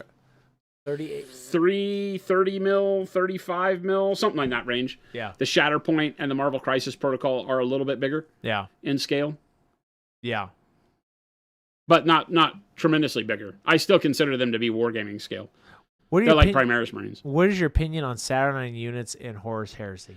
Like the visual? Yeah. I mean, I like them. I've always loved the Saturnine idea. I think that their implementation of it on these models was really good. Can you punch me in? Yeah. Right? I think that the implementation was really good. They did a great job on getting them to feel 40K-ish. They're huge, bulky dudes. Right? So they absolutely just dwarf all of the guys on the field. So there's a little bit of a... They're pretty big. Extension of my suspension of disbelief that I have a hard time with, right? Because these are not in the realm of Primaris Marines, but somehow there's a guy that big. Like it's basically Primarch scale in all but name. So I get it. Making the model huge like that brought all the proportions into a little bit better play because those, ridiculous shoulder plates, but they're still so huge. You can imagine like Space Marines are like what, 7 to 8 feet tall. What is this guy? This guy's literally like Primarch height. Like the smallest Primarch would be this guy's height. And this is just normal bro. He's just a normal bro, you say? I don't think he's the same height as the other normal bro Saturnine guy. So there's big dudes in here. So that is a little disconcerting, but it's if that was the part that got me thinking weird about 40K or 30K, then I have problems of my own. Yeah, I don't like the guy. So Trench Crusade, yay or nay? We painted some Trench Crusade up. Some good I'm stuff. a little disillusioned with the fact that all the people that backed the Kickstarter at the highest level are the last ones to get their stuff. So I'm a little jaded about that. But the guys came on the stream and were really great to us and sent us some STLs so we could print out some of the Trench Pilgrims that I really enjoyed painting. So we've had some fun with it. I think it's a great aesthetic. The game rules don't appeal to me much, but the models do. I think they're great models. It's a neat world building, right? I love the kind of weird War I feel of it with the very religious connotation of if the Crusades had never ended kind of feel behind the scenes. So it blends to amazing mythos kinds. Not that World War I is a mythos, it happened, right? But when you take it into the fantasy version of it, blending in the Crusades with it, I think is really cool. And demonic, I think the whole idea is that some of the Templars sat back and basically went traitor and summon demons in the middle of Jerusalem during the Crusades, and that's what happened. Is it sucked a big hole into the world where demons pour out of it. So it has some neat writing behind it too. Big kudos to those guys. They've done the best that I've seen in a long time of like getting people like really emotionally pitted into their thing. You have a faction you love, and there's good stories behind it. So yeah, fun stuff.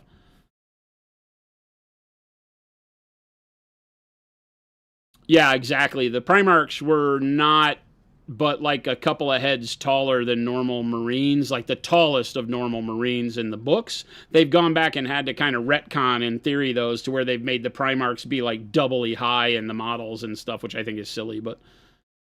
Big Marines, you know what that means. Welcome, everybody.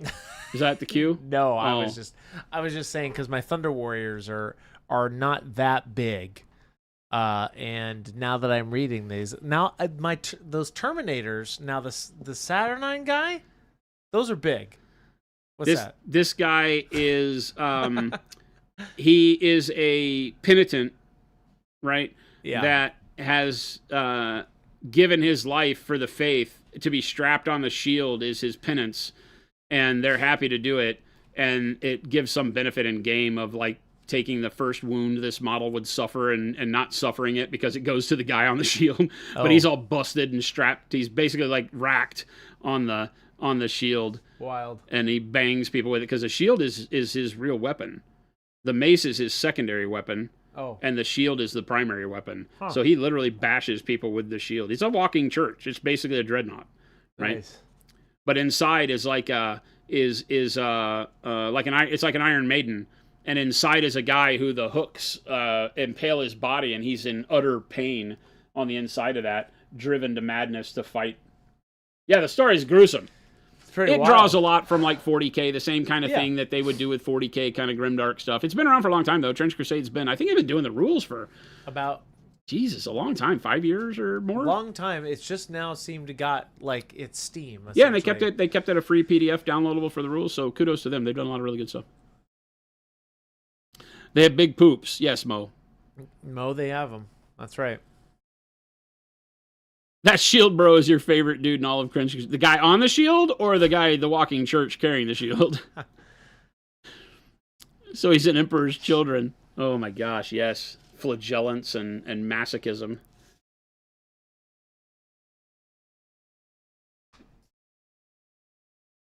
Oh, T-Schmidt says the guy on the shield. Oh, there you go. That's your hero? That guy? I like the guys that are strapped to bombs. Oh, yeah? Yeah, they're the ones that were the heretics that now have been brought into the faith to become human weapons. And they get bombs strapped to them, and they just release them off into the enemy.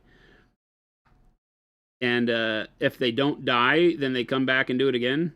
It's very strange. Or no, if they don't die, they have their freedom. That's what it is.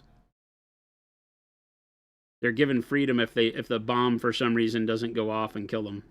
But, I mean, it's strapped to their back, so good luck with that. Danger Boy says, I started converting that Trench Crusade model out of an old boxy dreadnought from 40K. Cool. Okay. Yeah, cool. I could see that. Some neat stuff there. Those guys strapped to the bombs, also known as Gretchen. Yeah. In another world, yes.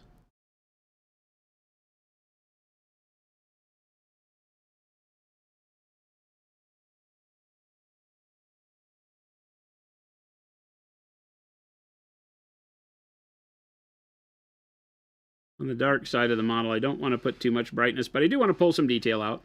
So a couple little pinpricks of light on the corners and things like that. You don't want to do too much. Leave the shadows having some impact, but you can do a little bit of brightness.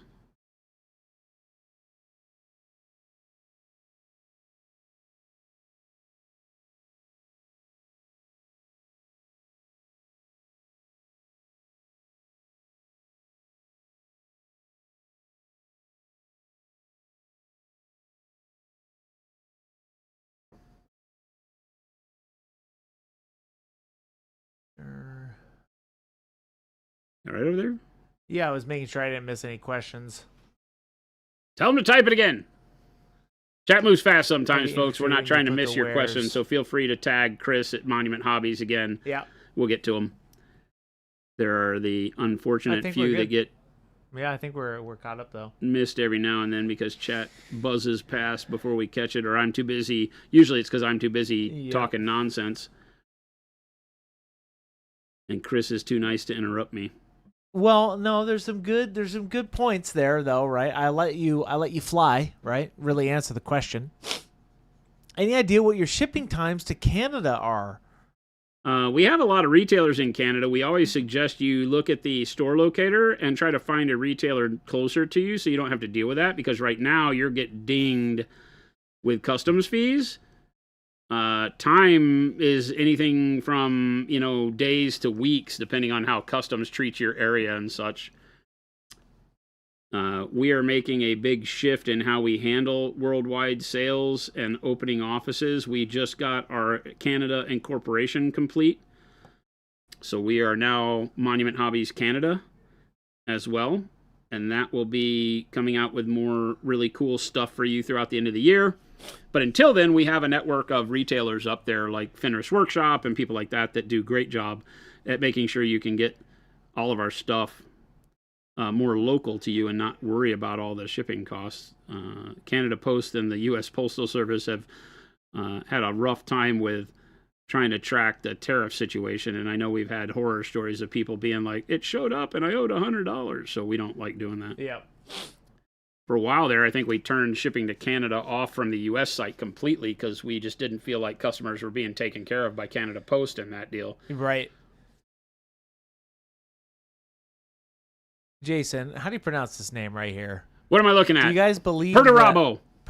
Should have stayed loyal? Who is that? Do I believe? I believe all of them should have stayed loyal. Oh, I see. They had no reason to not be loyal. Okay.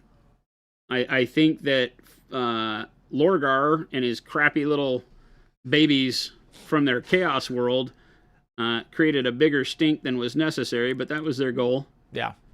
And there you have it. That's my take on it. Artistic Outlaw says, are you purposefully ignoring the jetpack red areas? And if so, if yes, why? Were you not here a minute ago? Artistic Outlaw, we were talking about it briefly. You might have dipped in and out, but... I need to go back and do, because I didn't know what I was doing with it originally, I thought I might do the jetpack in the steel for that back plate. But then it was going to be too much, given that the amount of steel that's already back here. So leaving it red made more sense. But I hadn't done the eclectic salmon color outline on it. It doesn't have the pre-highlight on there. So I need to go back and do that. So that's why I've skipped it right now. But we'll go back in just a second and do it. Perceptron, do you have any recommendations for resources to better understand volumes and light, like books or videos, ? Yes. What is the light and color? Light and color, not color and light. I think the book is called Light and Color. Yeah, it's really fantastic about that. But also volumes. I always say look at Hogarth's Dynamic Anatomy. It's a sketching tutorial book, but it really teaches a lot with regards to how to make shapes come out of highlight and volume. It's color and light, not light. Oh, and color. light and color. It's color and light. There you go. Of course it is, because they would think color's more important when it's not. Light is. Color Should be light and light. color. Tell them to change that. I'll get right on that. Thank you. We'll submit a ticket. Thank you. Amazon review. 1 out of 10 should have been light and color because light is more important. Duh. That's how you got to write that. Duh. No worries, Artistic. Focus. You're working.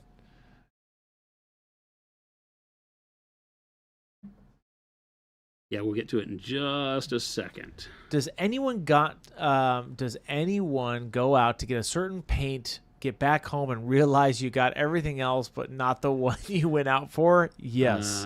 I have suffered that pain before. I know exactly what you're talking about. For me, that really happens when I go to the grocery store. I go to the grocery store for one thing and get everything but the thing I went there for.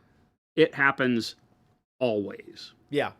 All the time. The latest one was I went and I wanted chips, tortilla chips. Yeah. Because I had some dip at home and I was like, I'm going to have chips and dip tonight. And I went there and got other stuff like milk and all the other accoutrement that we needed and walked right out of there with no chips. No chips. Got home and couldn't have what I wanted. The whole reason I took the time to go to the grocery store and got nothing. That's exactly what I got. Nothing. And Ryan says, that's why you made a paint company, so that doesn't happen anymore. 100%. That's it. That's the only reason. 100%. The only reason Monument Hobbies exists is so that I don't go to the store and forget what paint I need. That's it. That's perfect. I don't know that that ever happened to me with regards to hobby products. Probably. Hobby products were always something you held your money close for, right? It was like, I don't get a lot of this growing up, so you didn't go to the store and forget stuff. You went to the store more likely with exactly the amount of money I needed, like to the tax penny. To the tax penny, right? Yeah, I've done that before. I went for a color and I'm like, ooh, this one's cool. Ooh, this one's cool.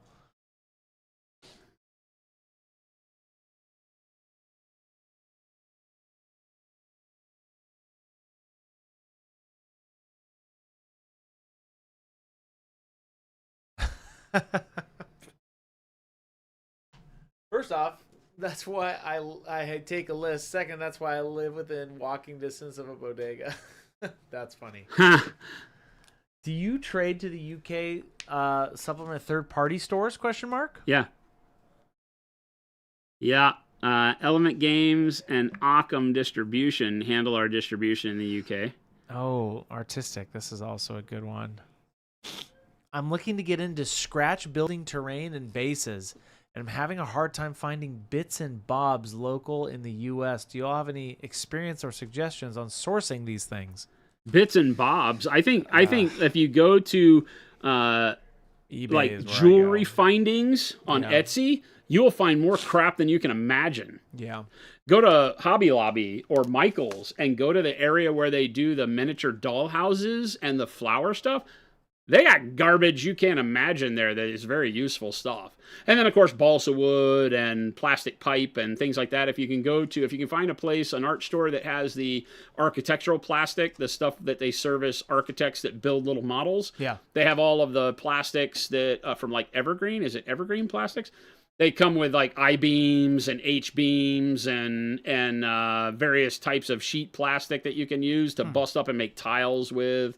That's all sorts of stuff. They have fake plastic brick wall, all sorts of stuff. Yes, Evergreen, says Mo. Okay. Awesome, Celtic. Nice. Yeah, definitely. Is it ever? I think it is Evergreen. Yeah.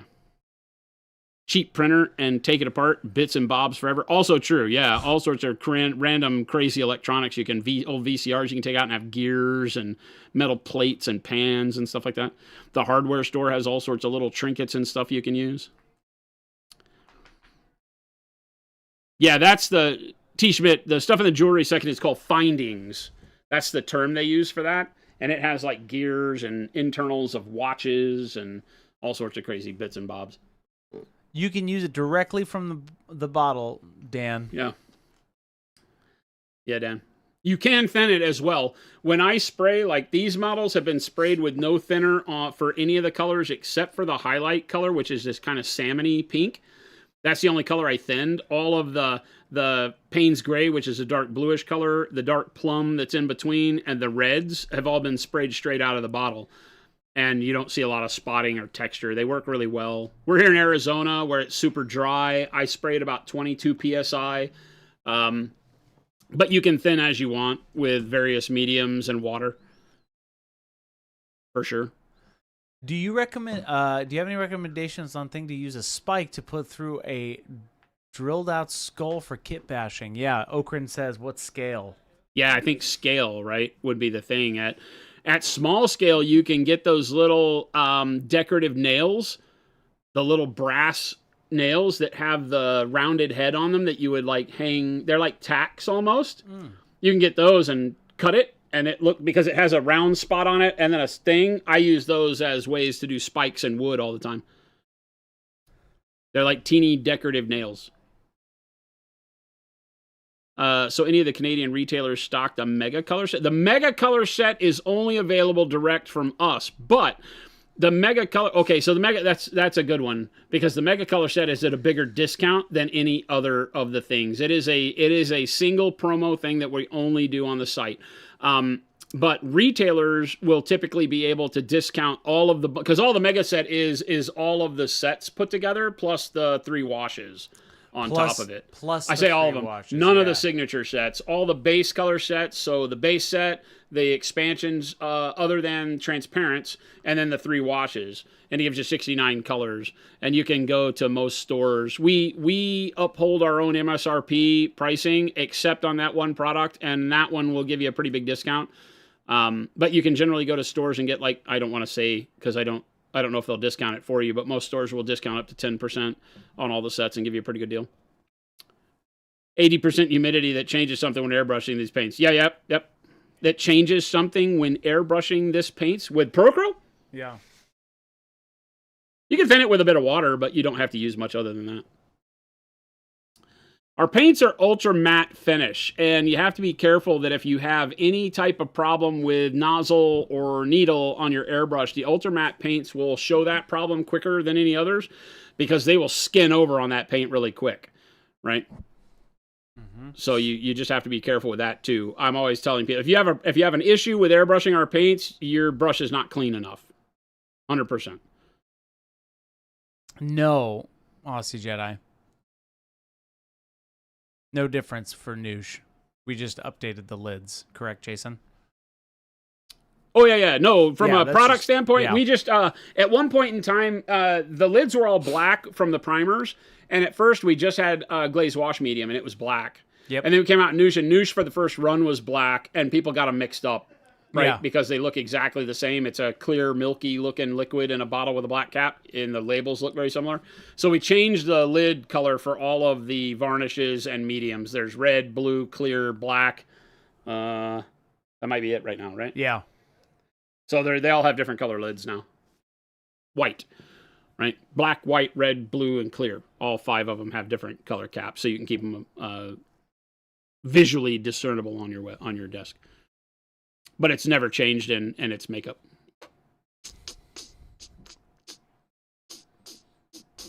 Yeah, if you have without thinning bubbles and spits at 25 psi, yeah, your brush needs to be cleaned. And people get frustrated when I say that, but that's the truth.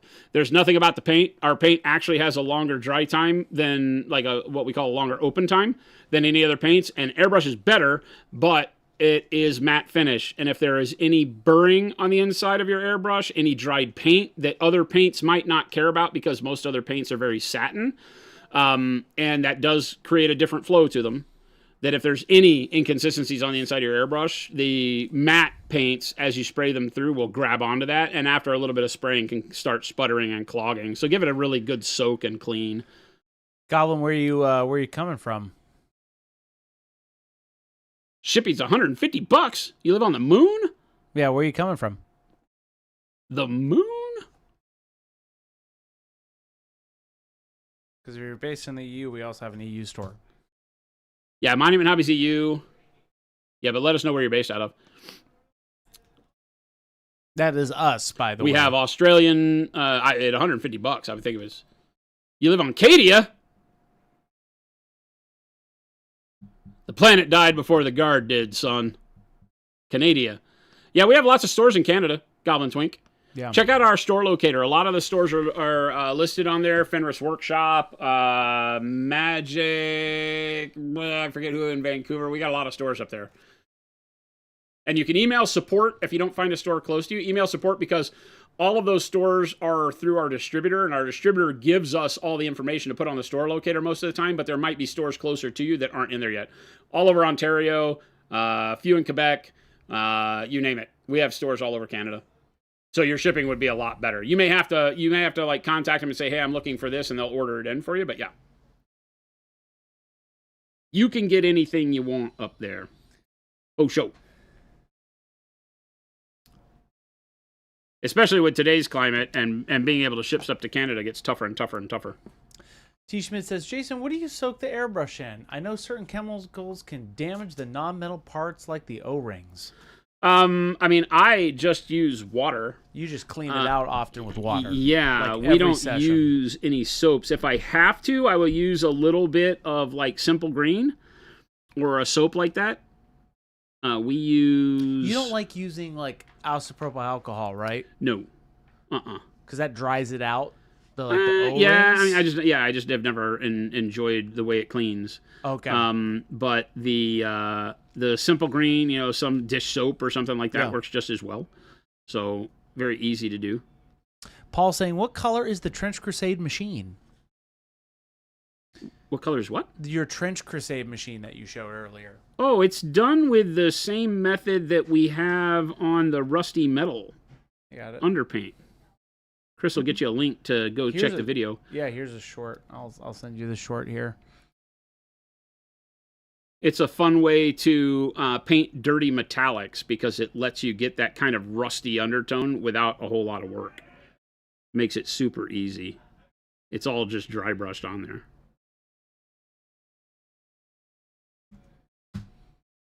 That link will take you directly to that that short.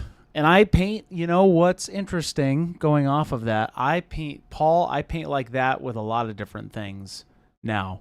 But that same method or technique, like my Thunder Warriors I was just doing, is the same thing with different colors, and it's great.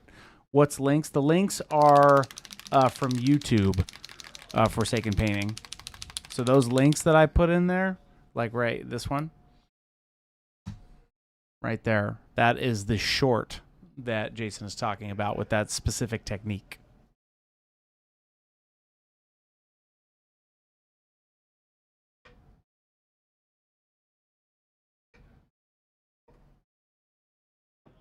Yeah.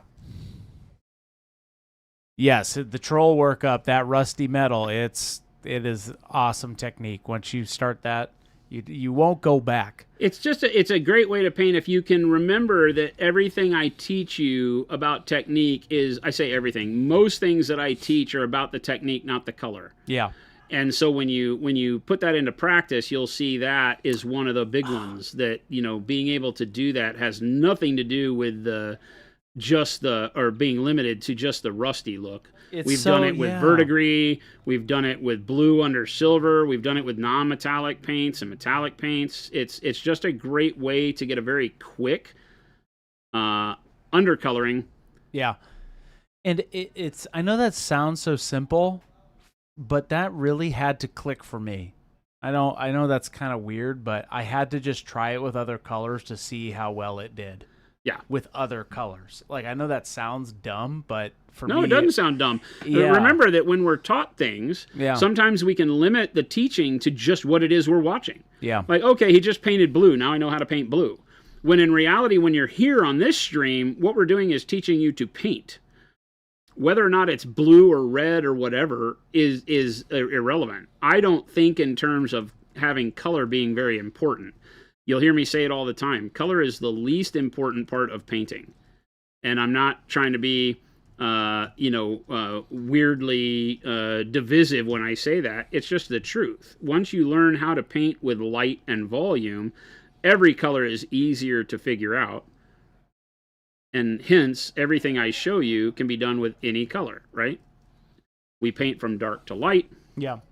We talk in terms of, starting with a base shadow, then work a mid-tone. Everything that I do technique-wise can be done with any color.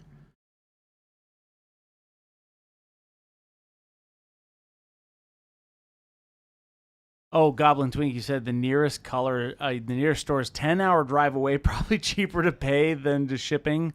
In that point, yeah. Well, no, your Canadian shipping is subsidized, so I think you get up to X amount of kilos for some ridiculous cheap price, don't you? Really? Oh, in Canada, you pay much less shipping than you do to get it from the U.S. Interesting. Okay, because Goblin Twink, I didn't realize that actually is a thing, so double check.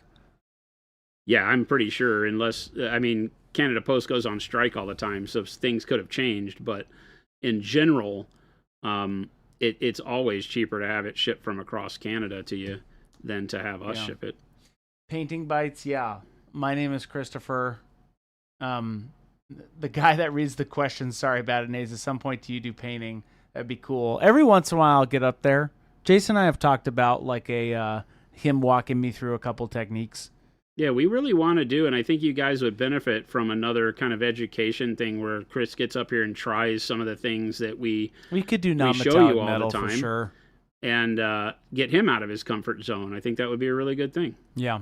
I need to build. Yeah, we've talked about doing model. like non-metallic metal or something that Chris hasn't tried before. That would be me talking him through it, which I think would be different, if not, just flat out better. I'd be for asking you a to lot kind of of watch. questions.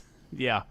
Because you'll see how somebody takes what I'm saying and puts it into practice and what you might do. And we've done that with Jen in the past, my partner Jen. She had never painted anything before, and she got on here and was fearless and wound up being one of the best painters you've ever seen in almost no time at all. Yeah. And jumped in and started doing non-metallic metal and was just like, okay, yeah, what now? Job's done. Panic bomb. I'm not going to do hot pink plaid when Jason's teaching me. That would be non-metallic metal. I have a model, too, that would be perfect for it. T-Schmid, yes, he has taught me not how to glue rocks all over my models. I didn't teach you anything. You just got smart. I did. You want to know what happened? I found a tool that works. And I know that is just literally it. I found a tool that made it enjoyable. I didn't have to mess with any additional mediums or any of that crap. And it just worked for me. Right? I didn't want a wet palette. I didn't literally want anything. That's why I didn't like painting. Because I'm like, I have to do this. This paint is so shiny. I could name all of the things that we talk about, and that's why I like this paint. It's funny having people like Christopher and Gabe and Philip here working because they discovered Monument Hobbies from being customers and were customers that were new to the hobby, right? I think it's fair to say that all of you found it via your own personal journey into painting models. Absolutely. And Philip was the first, and we hired him, but he had then discussed it with you guys, and we just were playing the games, and we're like, okay, it tells us to buy a paint. I'm gonna go do it, and then I'm like, well, this sucks because bottles are $7 a bit. I'm gonna go get some spray paint and put them in the light of the bad moon and be done with it. Yeah, because you guys were using like Citadel, like everybody else. Oh yeah, and it's not cheap. Yeah, and I'm just like, and the quality is inconsistent. Yes, and that's literally, like I said, I use a tin palette at home that I reprime with our gray. That's it. And water on the brush. And actually, I don't put a lot of water on my brush. I paint pretty dry. So maybe there's some probably improvement I could do with that. 100%, yes. There, for sure. Like glazing, that's what we're going to do, Jason. Learning to control the dampness on your brush is the single biggest way to up your paint game that exists. I think you teaching me how to glaze will be my biggest improvement. Yeah, could very well be. I do not glaze. I literally do not glaze. Could very well be. All of the things that you do on stream is the things I would probably need to improve on. Brandon Dollar says there are probably techniques that would only crop up when someone hasn't painted long who hasn't painted long is learning like how to clean up new mistakes with wet brush and dry brush. That's what Yep. I paint. I just did that the other night. I totally messed up a model and I'm like, I got to fix this. Yeah, being able to grab a wet, clean brush real quick can save the day. Yes. Oh my gosh, 100%. Yes.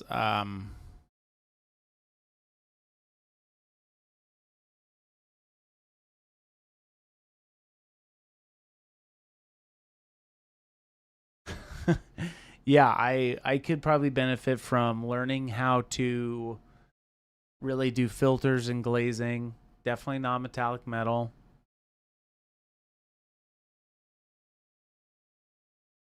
Can you get in really tight on what I'm doing here? Because this Sure. is a really good learning spot for Yeah. when doing cylindrical highlights.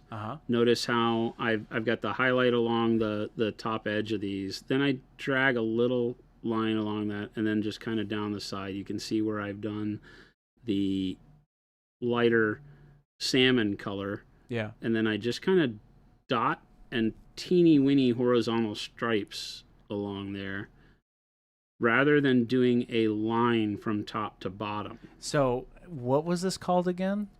Just cylindrical highlights. Okay. But notice how I'm doing a bunch of little bitty pokes rather than a line that goes from here to here. Do these little pokes of color. That's going to bring texture to your metal. Now, I know that sounds weird because it's not a fabric, right? But metal still has a texture to it. A grain, we call it, like wood. Especially when it's sheet metal. And it typically bends with the grain. So if the curve goes like this, the grain goes like this. The grain would not go vertically along there. It changes the strength of the metal. Is this the salmon color, or is this a new No, this is color? pale pink. Still pale pink, artistic. We already did the salmon color. Right. I redid all this with the salmon color while Chris was yapping. Forsaken Painting says, Jason, may I have your advice on dry brushing white? I notice all other pigments I manage fine with the dry/wet balance, but no matter what I do with white, I always get the chalk effect. White, the problem with that is not the paint. It's that white is giving you the most contrast you will ever see on the model. The first question I was asked is, why are you dry brushing with white? I can't, off the top of my mind, think of a reason why white is the right thing to dry brush. Doesn't mean that you can't convince me. But right off the top of my head, I'm thinking to myself, why? That's my first question. Because white creates the most contrast on the model. And by doing so, any inconsistencies with it are going to be blown out immediately. Right? Yeah. So I always look first to another solution, something like this, pale pink for red, right? A flesh tone, something not white, because white is so much brighter than everything else. Even this pale pink that looks nearly white when I'm putting it on here, these brush strokes are infinitesimally small, by the way. And there's our cylinders highlighted.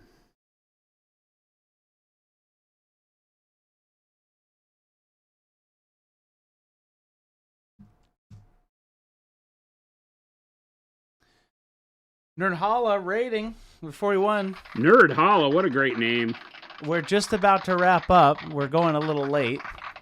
But thank you so much, Raiders, for coming in. Welcome. You can pop back out a little bit. Painting up a dreadnought.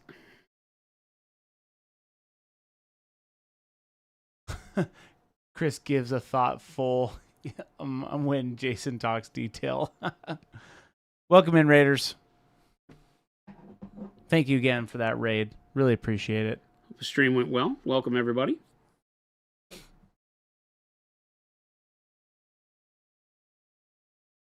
Into the realm of monument hobbies. The pro-occult, if you will.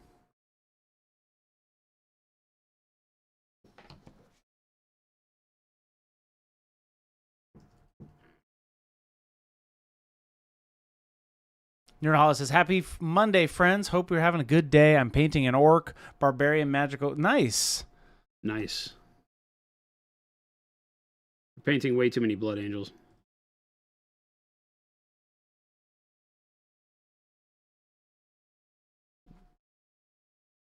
Well, Jason, I think it's about that time, though. What? It's 4:11. I don't understand. I know. I don't mean to do that. I mean, technically, I think I just finished. I think you did. That's why this is a great segue into you being done with it. Wow. Check that out, though. I still got to paint the guns on the inside of his fists. I always forget, just like a big black hole Oh gosh, on the darn inside it. of his hand. I got so carried away doing the molten claws on Friday. Yeah, But yeah, I'm liking where it's at. We've That's got so cool. a pretty good look now. I think the red That on looks the backpack great. looks right in line with what I would hope it would be. I think it looks great. All the highlighting with the pale pink. So now you can see what how the finished guys look when you put that pale pink on, because it really sinks a lot of the red down deeper. Dang, those claws came out great, huh? Yeah. Those came out rad.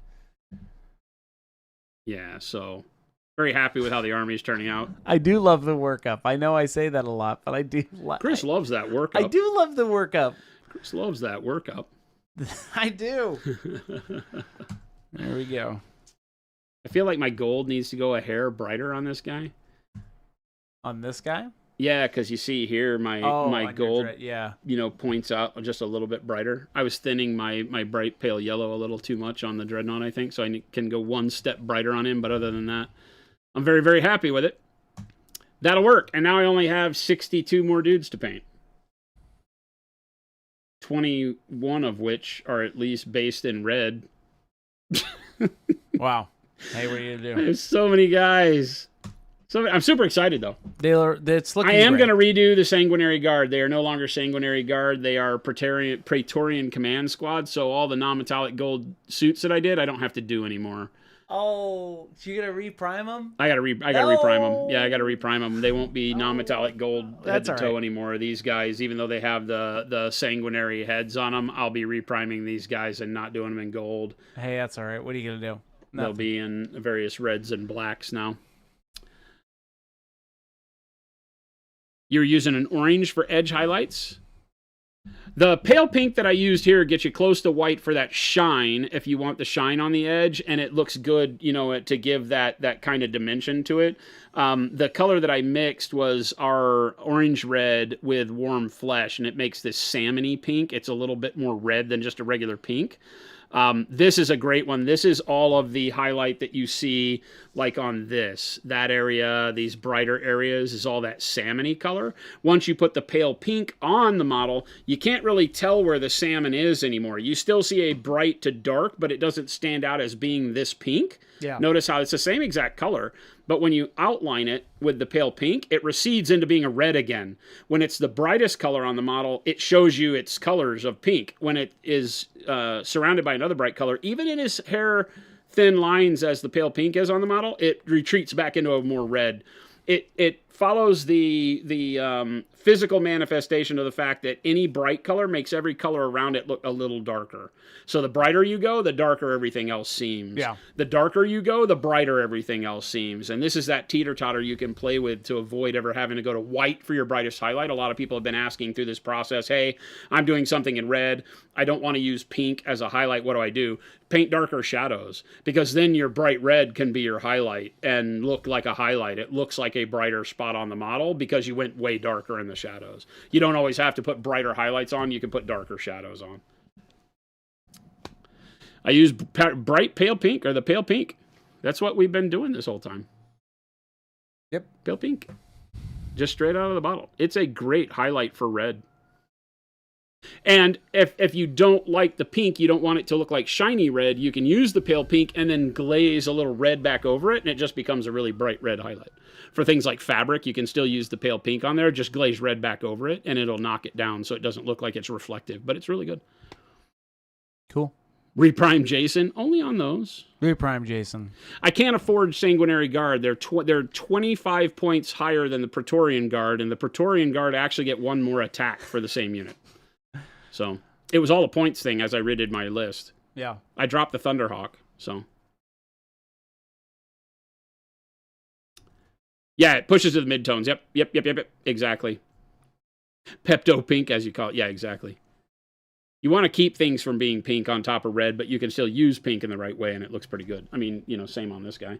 I just think all of the Army, the reds look really good. Yeah. They look bright enough, but they also look like combat reds. They're not just red. They have a good depth to them, which is nice. You got Horse Heresy on the way, and you want the gear to be crisp. Nice.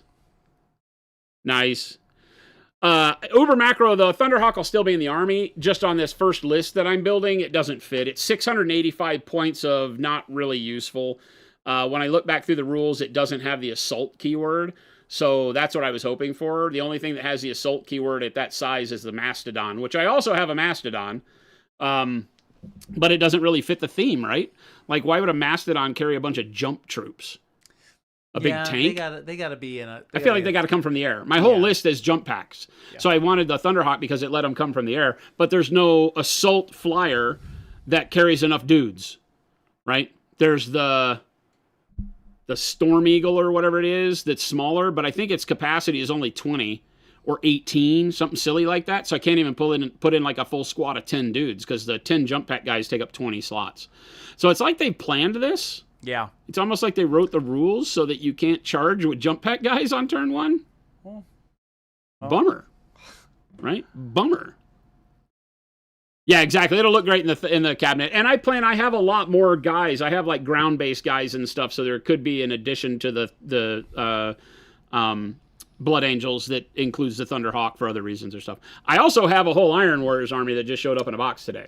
Oh, that one I told you about. That's the one that showed up, and I'm going to do Loyalist Iron Warriors, and so the Thunderhawk could be an Iron Warriors Thunderhawk because it could literally then drop 37 dudes out of the sky. So that could be a lot of fun. That could be a lot of fun. One way or another, we will be painting a Thunderhawk here. It just may not be in red. It might be in the other thing. HOH. What is HOH? I'm sorry. What is HOH? I don't know. Are those you're talking about the new? Oh, Hellsmiths of Hashut. Oh, yeah. Hellsmiths of Hashut are the Chaos Dwarves. The new dwarves. Yeah, Chaos Dwarves for Age of Sigmar. Is that Age of Sigmar or Old Age of Sigmar? Age of Sigmar. Yeah. They're all getting their boxes. Some of the painting that I've seen on them has been fantastic for that big bull dude and stuff. Some of the models have looked really, really good. Cool. Yeah, they've looked really good. Why would they do that? Everyone knows BA always assault on turn 1. Yeah, but they made it rude. You can only deep strike 1 unit per turn, and the game's only 4 turns long, and you can't deep strike on turn 1. So when you do the math, you have 3 units you can deep strike with, and you can't charge out a deep strike anymore. So, poop, I guess. They didn't give the Blood Angels any special rules to avoid that. Other than the Master of Descent can deep strike on turn 1, but you still can't charge, so you just die. You just jump in and die because you can't do anything except shoot, and it turns out assault guys don't get good guns. So die, I guess?